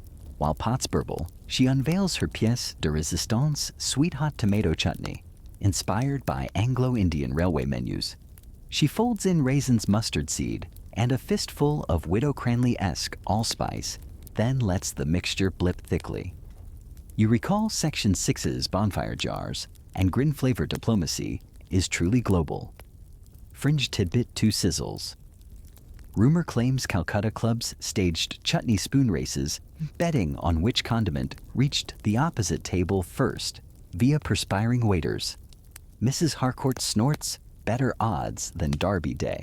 Samples ready, she ushers you upstairs to her tiny parlor, where 3 tasters await Mr. Bellamy, an advertising copywriter, Miss Strode, a milliner with a palate for novelty, and Reverend Booth, representing cautious parish wives everywhere. Sauce atop spaghetti imported from Naples earns Bellamy's immediate lip smack of approval. He proposes the tagline, "Paint your noodles with a sunbeam." Joke 3 materializes, you suggest a sub-slogan. No wolves harmed in this peach. Miss Strode nearly chokes on her fork. Reverend Booth merely clears his throat, but finishes his helping victory enough. Soup course glides in garnished with parsley swirl. Each sip coaxes visible relaxation shoulders. Drop brows unfurrow. Booth concedes the flavor fortifying yet modest, as if describing wholesome hymnals. Mrs. Harcourt beams. Acceptance by the cloth equals near salvation for any once suspected food. The chutney follows paired with sharp cheddar on oatcake. Miss Strode declares it millinery for the tongue, vowing to include tiny chutney pots in her next hatbox gifts. Bellamy predicts city delis will stock shelves to roof beams before Christmas. Boyd Mrs. Harcourt drafts pamphlet copy for her upcoming book, 10,000 Ways with the Tomato. Mainstream fact 3 dips its quill by the 1890s cookery manuals devoted entire chapters to the fruit Isabella Beeton's later editions list, ketchup, soup jam, and even tomato fritters dusted with castor sugar. Historians still argue whether recipe proliferation drove acceptance or merely mirrored shifting supply, but correlation tastes delicious no matter the causation. Afternoon fades. She dispatches you to deliver sample jars across town. At a Hoxton soup kitchen, volunteers ladle her velvety brew to unemployed laborers. Faces glow redder than firelight, gratitude seasoning the broth. A memo tacked near the stove notes, reduced bread costs soup's bulk. Fills bellies longer. In contrast, an upscale Knightsbridge grocer showcases her sauce in cut glass decanters, hawking Harcourt's finest at a shilling more than competitors. Dual identity secured comfort for masses, cachet for classes. You pause outside a public house where a barman flaunts Bloody Mary prototypes, gin lemon Worcestershire, and yes, fresh tomato juice.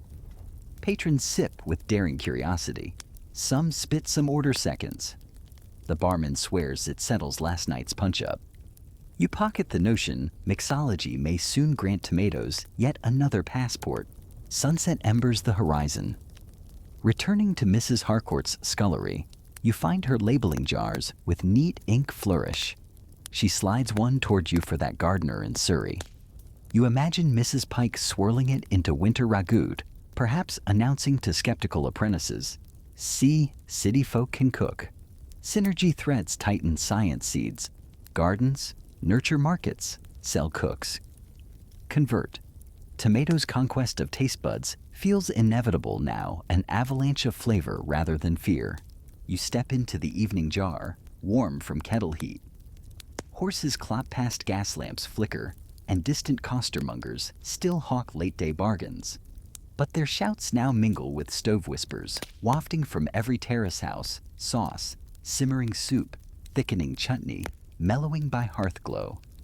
You realize the tomato has breached England's final defense, the domestic nose luring families with nostalgic sweetness, one bubbling pot at a time. Home you ladle leftover soup into a chipped china bowl. It tastes of roasted earth, gentle herbs, and quiet perseverance. The steam fogs your glasses, softening the room's edges until all you see is a warm, indefinite red tomato's new empire, painted across supper tables. You jot a final note before drowsiness pulls you under fear, gives way where flavor leads. It's no epigram fit for Bellamy's adverts, but it hums truth enough to cradle you into sleep spoons still in hand. Bells on the Thames still echo in your memory as you board a coal-smudged steamer at Tilbury, cradling Mrs. Harcourt's chutney jar like a farewell postcard. The ship growls down the channel, then south towards sun-glazed Marseille, where gulls shriek and Provençal fishwives haggle in rapid syllables that sound suspiciously like recipes. You disembark long enough to barter a spoonful of chutney for a bowl of bouillabaisse, whose saffron broth blushes deeper red thanks to fresh tomate de marmande. The chef winks. Fish needs a kiss of acid. Mainstream fact unfurls on that salty breeze. By 1860, French Mediterranean farms exported seed stock eastward through colonial trade routes, sending tomatoes tumbling into spice bazaars faster than you can mispronounce Mercy. You hitch a rattling narrow-gauge train across the dusty Camargue olive groves, blurring into the cobalt Mediterranean. At Port Said, your steamer slips through the Suez Canal, that fresh-cut artery of empire. Night cloaks the deck, and you lean against the rail, watching constellations ripple in canal water as spoonfuls of chutney soothe seasickness. Below, tins of British tomato pulp rattle in the hold, destined for garrisons from Aden to Zanzibar, portable color for khaki diets. Joke 1 surfaces. Imagine military rations labeled camouflage. Red blends with sunburn. You chuckle. A lone canal breeze flapping your collar like applauding silk. Port call Alexandria. Spice markets exhale cumin and seaweed. Cats patrol roof beams like bored gods. In a back alley cafe, you sip shakshuka eggs, poached in spiced tomato stew. The cook claims Cleopatra herself invented the dish in a prophetic dream involving scarlet sunsets and breakfast cues. Fringe tidbit purrs, local legend says, tomato seeds sprinkled under a lover's pillow ensure fiery reunions. Historians still argue whether this aphrodisiac myth bloomed here or drifted in on Levantine trade winds, but cafe owners happily sell cheesecloth sachets, guaranteed to spice matrimony. Across the Sinai into Ottoman realms, you trail tomatoes' scent along caravanserai courtyards, echoing with clanging copper pans. In Anatolia, tomato paste salsa dries on flat rooftops, sun-thickening pulp into tangy bricks, stacked like edible terracotta tiles. Women spread the slurry with wooden paddles, gossiping as sparrows swoop for stray seeds. You taste a corner. Flavors thump like drums under desert stars. Joke 2 rooftop burglars here risk slipping on sauce, proving even crime acquires regional seasoning. Steamships shuttle you onward to Bombay monsoon clouds, brooding like kettle lids over the Arabian Sea. At Crawford Market, heaps of crimson orbs glitter beside turmeric mountains and cassia bark spirals. Mainstream fact 2 strides past Portuguese traders introduced tomatoes to Goa in the 16th century, but widespread Indian cultivation exploded only in the mid-1800s, when British cantonments demanded proper sauce vegetables. Now, every street vendor hurls handfuls into vada pav chutney or sambar, each splash hissing like monsoon raindrops on tiffin tins. You join a Gujarati household for supper. The matriarch wields a brass masher, folding tomatoes into cumin-tempered dal, while teasing you about English teeth too shy for real spice. Your palate survives barely, and you fan your tongue with her sorry edge, while she cackles victory. Night train eastward wooden berth, creaking as rice paddies flash by. Dawn in Rangoon, tastes of tomato salad tossed with roasted peanuts, shrimp paste, and coriander flavors sparking like dawn fireworks. A monk at the next table notes that Burmese temples cultivate tomato vines along cloisters, so novice monks can practice mindful pruning. Joke 3 whispers you picture enlightenment arriving via perfectly pinched side shoot. The monk smiles, lips crimson from chili oil serenity, unflustered. Steamship again across the Bay of Bengal to Penang, then Hong Kong, where wet market stalls dangle neon eels above piles of heirloom fruit labeled Fanchi-yi foreign eggplant. Vendors insist tomatoes cool excess yang handy after fiery Sichuan hot pot. A Cantonese herbalist brews tomato ginger tea, swearing it flushes city smog from weary lungs. Historians still argue whether this medicinal claim stems from genuine empirical observation or clever market positioning, but the brew slides down like warm sunset, and you decide science can catch up later. Across the East China Sea, Meiji-era Japan greets you with wooden clogs thumping pier planks. Here the tomato's adoption stumbles once grown as ornamental novelty feared for unsettling acidity. Schoolchildren nickname it aka Dango Red Dumpling, and dare one another to take bites behind the shrines. Yet ramen vendors experiment sneaking tomato puree into pork broth for extra sweetness. Fringe tidbit 2 glints a Kyoto innkeeper supposedly crafted the first tomato wagashi, dyeing bean paste, red to prank guests into believing dessert was raw vegetable. Culinary Trolling, 1889 edition. Southwest again sails billow toward Zanzibar cloves, perfuming the deck. On shore, Swahili cooks pound tomatoes with coconut milk and pili-pili chilies, stirring fiery makuzi wanyanya that stains wooden ladles sunset orange.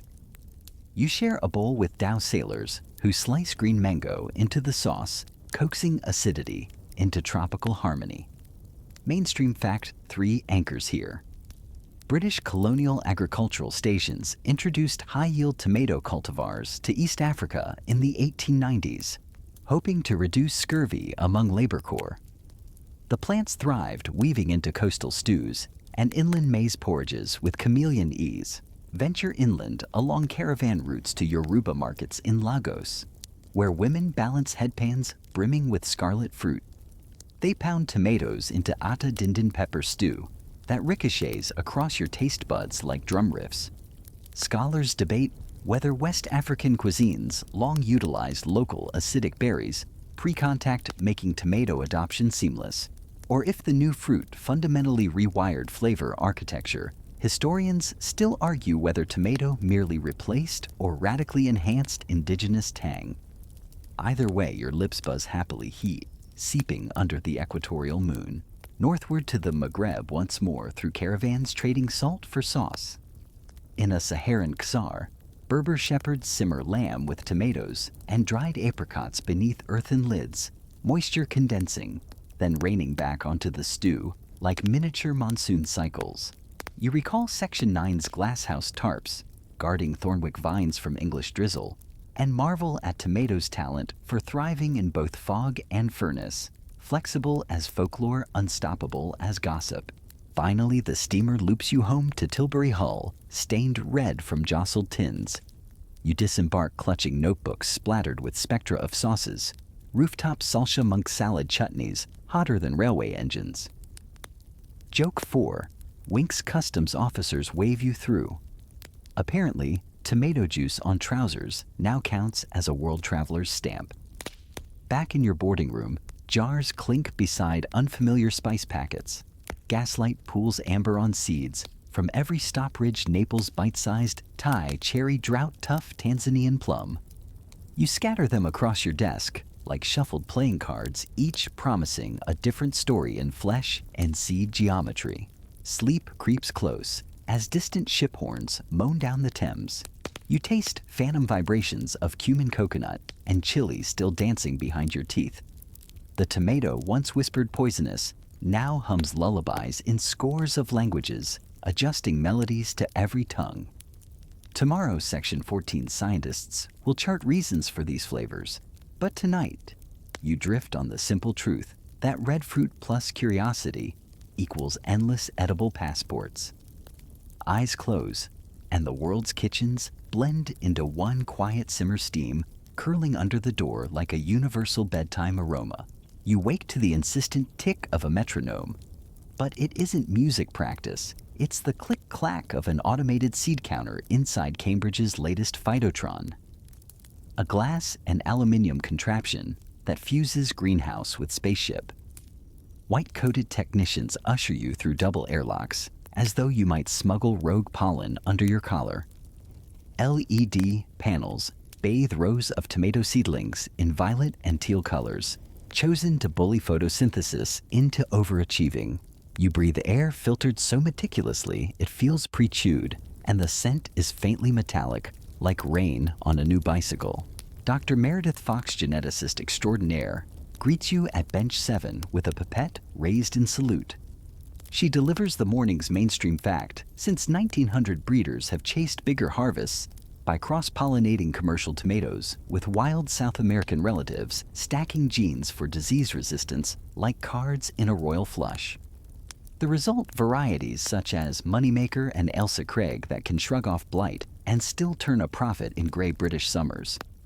You peer at one labeled CRL21 Sweetvine and note a QR code on its tag. Tomatoes now come with more metadata than travel visas. Fox beckons you into a side chamber dimmed to twilight. Here, moonwhite petunias and silver thyme outline a bed of pale, ghostly tomatoes fruit that ripens ivory rather than rouge. She whispers that aristocrats of the 1920s adored moonlight gardens, where blossoms glowed for midnight strolls. Breeders joined the craze by removing carotenoid genes so tomatoes could shine under stars instead of street lamps. You pop one in your mouth, flavor subtle like cucumber, taking a poetry class. Joke one sneaks out. You ask if these are tomatoes for people who fear commitment to color. Fox chuckles, noting chefs charge triple for an ingredient that doesn't clash with the crockery. An alarm pings. You follow her to the growth chamber where robots mist nutrient fog in time to lo-fi beats. Apparently plants vibe better with rhythm. She points to a monitor mapping sugar-acid ratios, the pixel graph rising and falling like gentle surf. Fringe tidbit lands: NASA once packed dwarf tomato seeds aboard the shuttle to study cosmic radiation's effect on flavor. Astronauts reported the fruit tasted slightly sparkly like seltzer. Historians still argue whether microgravity truly tweaks flavor compounds, or if novelty seasoned the astronauts' tongues. But seed companies now market galactic cherry anyway packaging, dotted with cartoon rockets. Fox hands you a handheld spectrometer. You clip it onto a crimson fruit the size of a robin's egg. Numbers scroll faster than stock prices. She explains CRISPR editing snipped a single gene to restore production of volatile compound Z3-hexanol, responsible for that nostalgic summer tomato perfume, lost in earlier high-yield breeds. Joke two bubbles when you suggest the gene should be called Grandma's Porch Swing, and a nearby postdoc almost snorts buffer solution through her mask. Break time. You join researchers in the canteen sipping tomato kombucha that fizzes like polite fireworks. They share gossip a biotech startup claims to engineer tomatoes with extra lycopene that glows under UV, promising Instagram-ready salad bowls. Another lab splices chili genes for mild heat, marketing it as one-stop salsa. Mainstream fact 2 saunters in ever since the 1994 Flaviar Saviar became the first genetically engineered food approved for U.S. markets. Breeders have bounced between extending shelf life and reviving lost flavor. a tug of war you can taste in every supermarket aisle. Fox whisks you next to a wind tunnel room where fans simulate seaside breezes. Plants sway like commuters in a gentle push notification storm. She's testing whether rhythmic stress boosts skin elasticity, preventing the dreaded supermarket crack. On a side bench, grafted vines perch atop disease-resistant rootstock of wild Solanum haberchates. You remember Dr. Basu's potato-tomato chimera. Back in Section 7, callbacks sprout like sucker shoots here, proving horticultural matchmaking never sleeps. Fringe tidbit 2 flutters by when Fox confides that some enthusiasts swear playing Italian opera to vines sweetens fruit while heavy metal fans claim bass vibrations bulk stems. Her lab once tried both. The control group listening to rainfall recordings performed best. Perhaps tomatoes just want a nap. She sighs. Joke 3 surfaces. Same, honestly. Everyone laughs, and the plants continue their silent sway unbothered by human genre wars.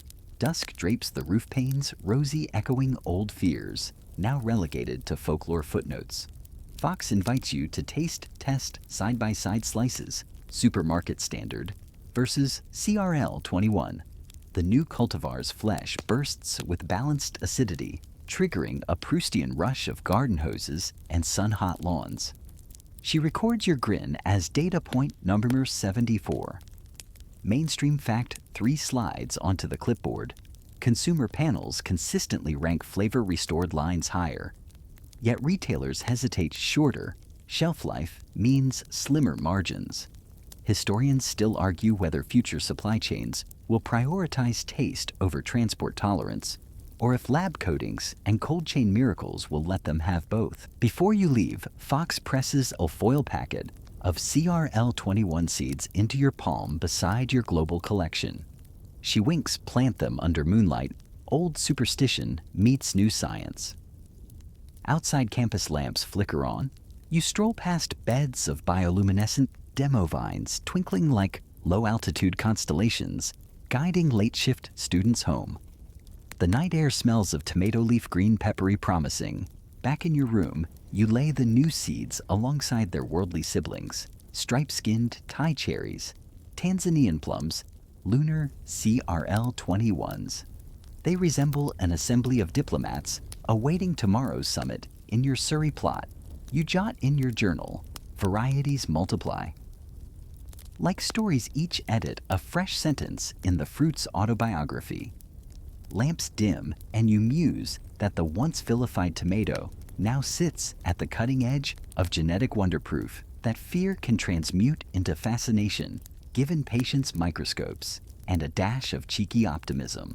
As sleep tiptoes closer, LED violet after images pulse behind your eyelids, lulling you with the hum of climate fans and distant aria music or memory, who knows. Let meanings mutate overnight. Seeds certainly will. Morning sunlight knits gold threads through your Surrey curtains, wakening you to the rustle of seed packets and the low murmur of kettles downstairs. You lift the sash and breathe air that feels pleasantly neutral, not too damp, not too dry, as though it has studied tomatoes' past misfortunes and resolved to be kinder. Out in the kitchen, Mrs. Pike's jar of chutney sits beside a supermarket punnet, stamped Heritage Crimson, picked yesterday, carbon neutral today. You tilt the plastic, marveling at fruit so glossy it mirrors your face like a fisheye lens. The label flaunts provenance, pH, and pollinator-friendly certification. Victorian men once fled this very shade of red. Now, marketing departments bathe in it like cats in sunbeams. You shoulder a canvas tote and cycle to the village co-op tires, humming over lanes where church bells once spread blight, if legend is to be believed. Inside aisle 4, dazzles with tomato abundance tins from Naples, cartons of passata, squeezable bottles for toddlers mastering motor skills. A freckled boy clutches a plastic super soaker shaped like a tomato proof. The fruit now moonlights as toy and condiment. Mainstream fact greets you at the end cap. The UK consumes nearly 500,000 tons of tomatoes, annually, a 100-fold leap. since Queen Victoria's Jubilee. Yet a chalkboard gripe warns of flavor loss. Modern hybrids travel well, taste meh, try our vine-ripened local. Historians still argue whether long-distance logistics or flavor-bland breeding bears the heavier blame, but shoppers vote with noses sniffing for that elusive garden perfume you inhaled back in Section 14's lab. You wheel past the chilled veg, spotting a lonely packet labeled Wolf Peach Revival, heirloom seeds. Fringe Tidbit Sprouts seed librarians in Gloucestershire recently resurrected a Victorian cultivar notorious for nightshade tang, marketing it to thrill seekers and cocktail bars chasing retro danger. One bartender brags his bloody revival garners social media swoons, plus a side of performative bravery. Joke 1 percolates you imagine influencers staging faux fainting spells for likes, monocles optional. Check out Complete You Pedal on to Thornwick Estate. Mrs. Pike stands by a plot now thrumming with multicultural foliage, Thai cherries shimmer, ruby Tanzanian plums, swell dusky orange CRL 21 vines, glint silver under shade cloth. She waves your arrival like a flag of truce in the centuries-old skirmish between fear and feast. Together you walk the rows, pruning here, propping there your palms, releasing that peppery leaf aroma every time they brush a stem. A soft breeze rustles the vines. You swear they're applauding. Mid-morning brings a family from the neighboring village, parents who survived the canned food rationing of the Second World War, and grandchildren skeptical of anything that doesn't come pre-spiralized.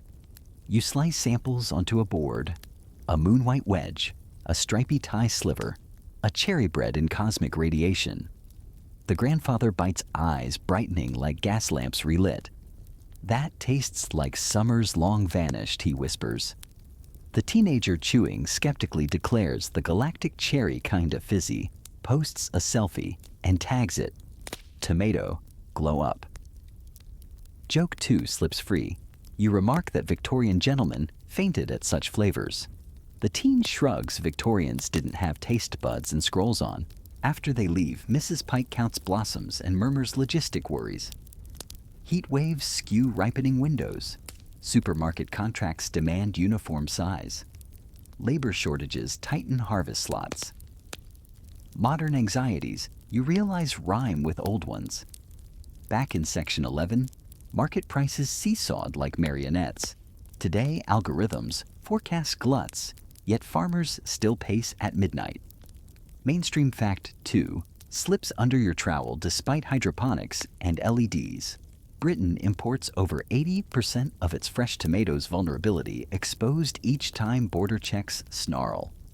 Sustainability advocates chant grow local, economists counter scale efficiency, and yes, historians still argue whether Victorian hotbeds offered a greener blueprint or merely foreshadowed our high-energy greenhouses. Lunch on the Terrace revisits Mrs. Harcourt's sauce atop pasta, twirled with basil snipped 10 breaths ago. Flavor detonates bright layered, zero hint of poison. You toast memories of Lord Cheswick's quivering monocle, Elder Abelard's wolf howl, and Section 4's pamphlet duel. Funny Mrs. Pike says how fear shrivels under a good simmer. The statement lands like a thesis. In the afternoon, you visit a community allotment where immigrant families coax tomatoes up bamboo tripods beside runner beans. A Somali grandmother hands you a warmed fruit, instructs you to bite at once, skin taut, juice honeyed. She grew it from seeds traded in Nairobi bus stations. Fringe Tidbit 3 surfaces the allotment committee once debated banning foreign cultivars for fear of cross-pollination. Instead, yield doubled and originality thrived. Now benches host potlucks where sauces blur. Borders ketchup meets chutney. Passata greets pili pili. Children argue over who invented tomato soup. Consensus says everyone and no one. Joke 3 glides, you propose a UN of soups, convening annually ladles instead of gavels. As sunset bleeds through greenhouse panes, appropriate color. You note Mrs. Pike invites you to harvest moon-white CRL 20 gumins for tonight's salad. You pluck gently, remembering the seed's lab genesis. Taste confirms science can indeed resurrect grandma's porch swing perfume without sacrificing resilience. Yet you still love the cracked, ugly Tanzanian plum beside it, proof that imperfection often carries the loudest flavor. Duality remains the tomato's signature trick. Lab-tamed or field-wild, it persuades both data crunchers and storytellers. Later, under a sky-brushed lavender, you settle onto the garden bench. Cool air hushes daytime chatter, drawing a soft exhale from every vine. Leaves no longer reach for photosynthesis. They settle slow and seem almost to sigh. You match their rhythm, letting shoulders drift downward, eyelids half-masked. Beyond the hedge, owls trade low questions, each hoot stretching time like warm taffy. Somewhere chutney jars click as they cool lids, sealing secrets for winter evenings yet to come. You run fingers lightly across a harvested fruit, resting in your lap skin, smooth, still sun-warm heartbeat of the day captured in crimson. Its scent rises faint, but comforting, earthy as worn pages, sweet as distant campfire smoke. In that aroma lives every chapter of the journey, terraced beginnings, manor house frights, bonfire, myths, laboratory glows. The fruit is no longer ominous, no longer merely ordinary. It is gentle testimony that fears soften, flavors deepen, and histories, when listened to, finally whisper themselves to sleep. Your own breath slows, syncing with the vine's subtle sway. Thoughts drift like seeds on quiet wind, landing softly, needing no immediate germination. The bench's wood cradles you, and moonlight arriving pale and patient paints silver highlights on every calyx. If you listen closely, you might hear the tomato vines hum an ancestral lullaby, low, steady, promising another sunrise ripe with possibilities. For now, you let the melody carry you across that final threshold between waking and dreaming. Rest easy, the garden keeps watch.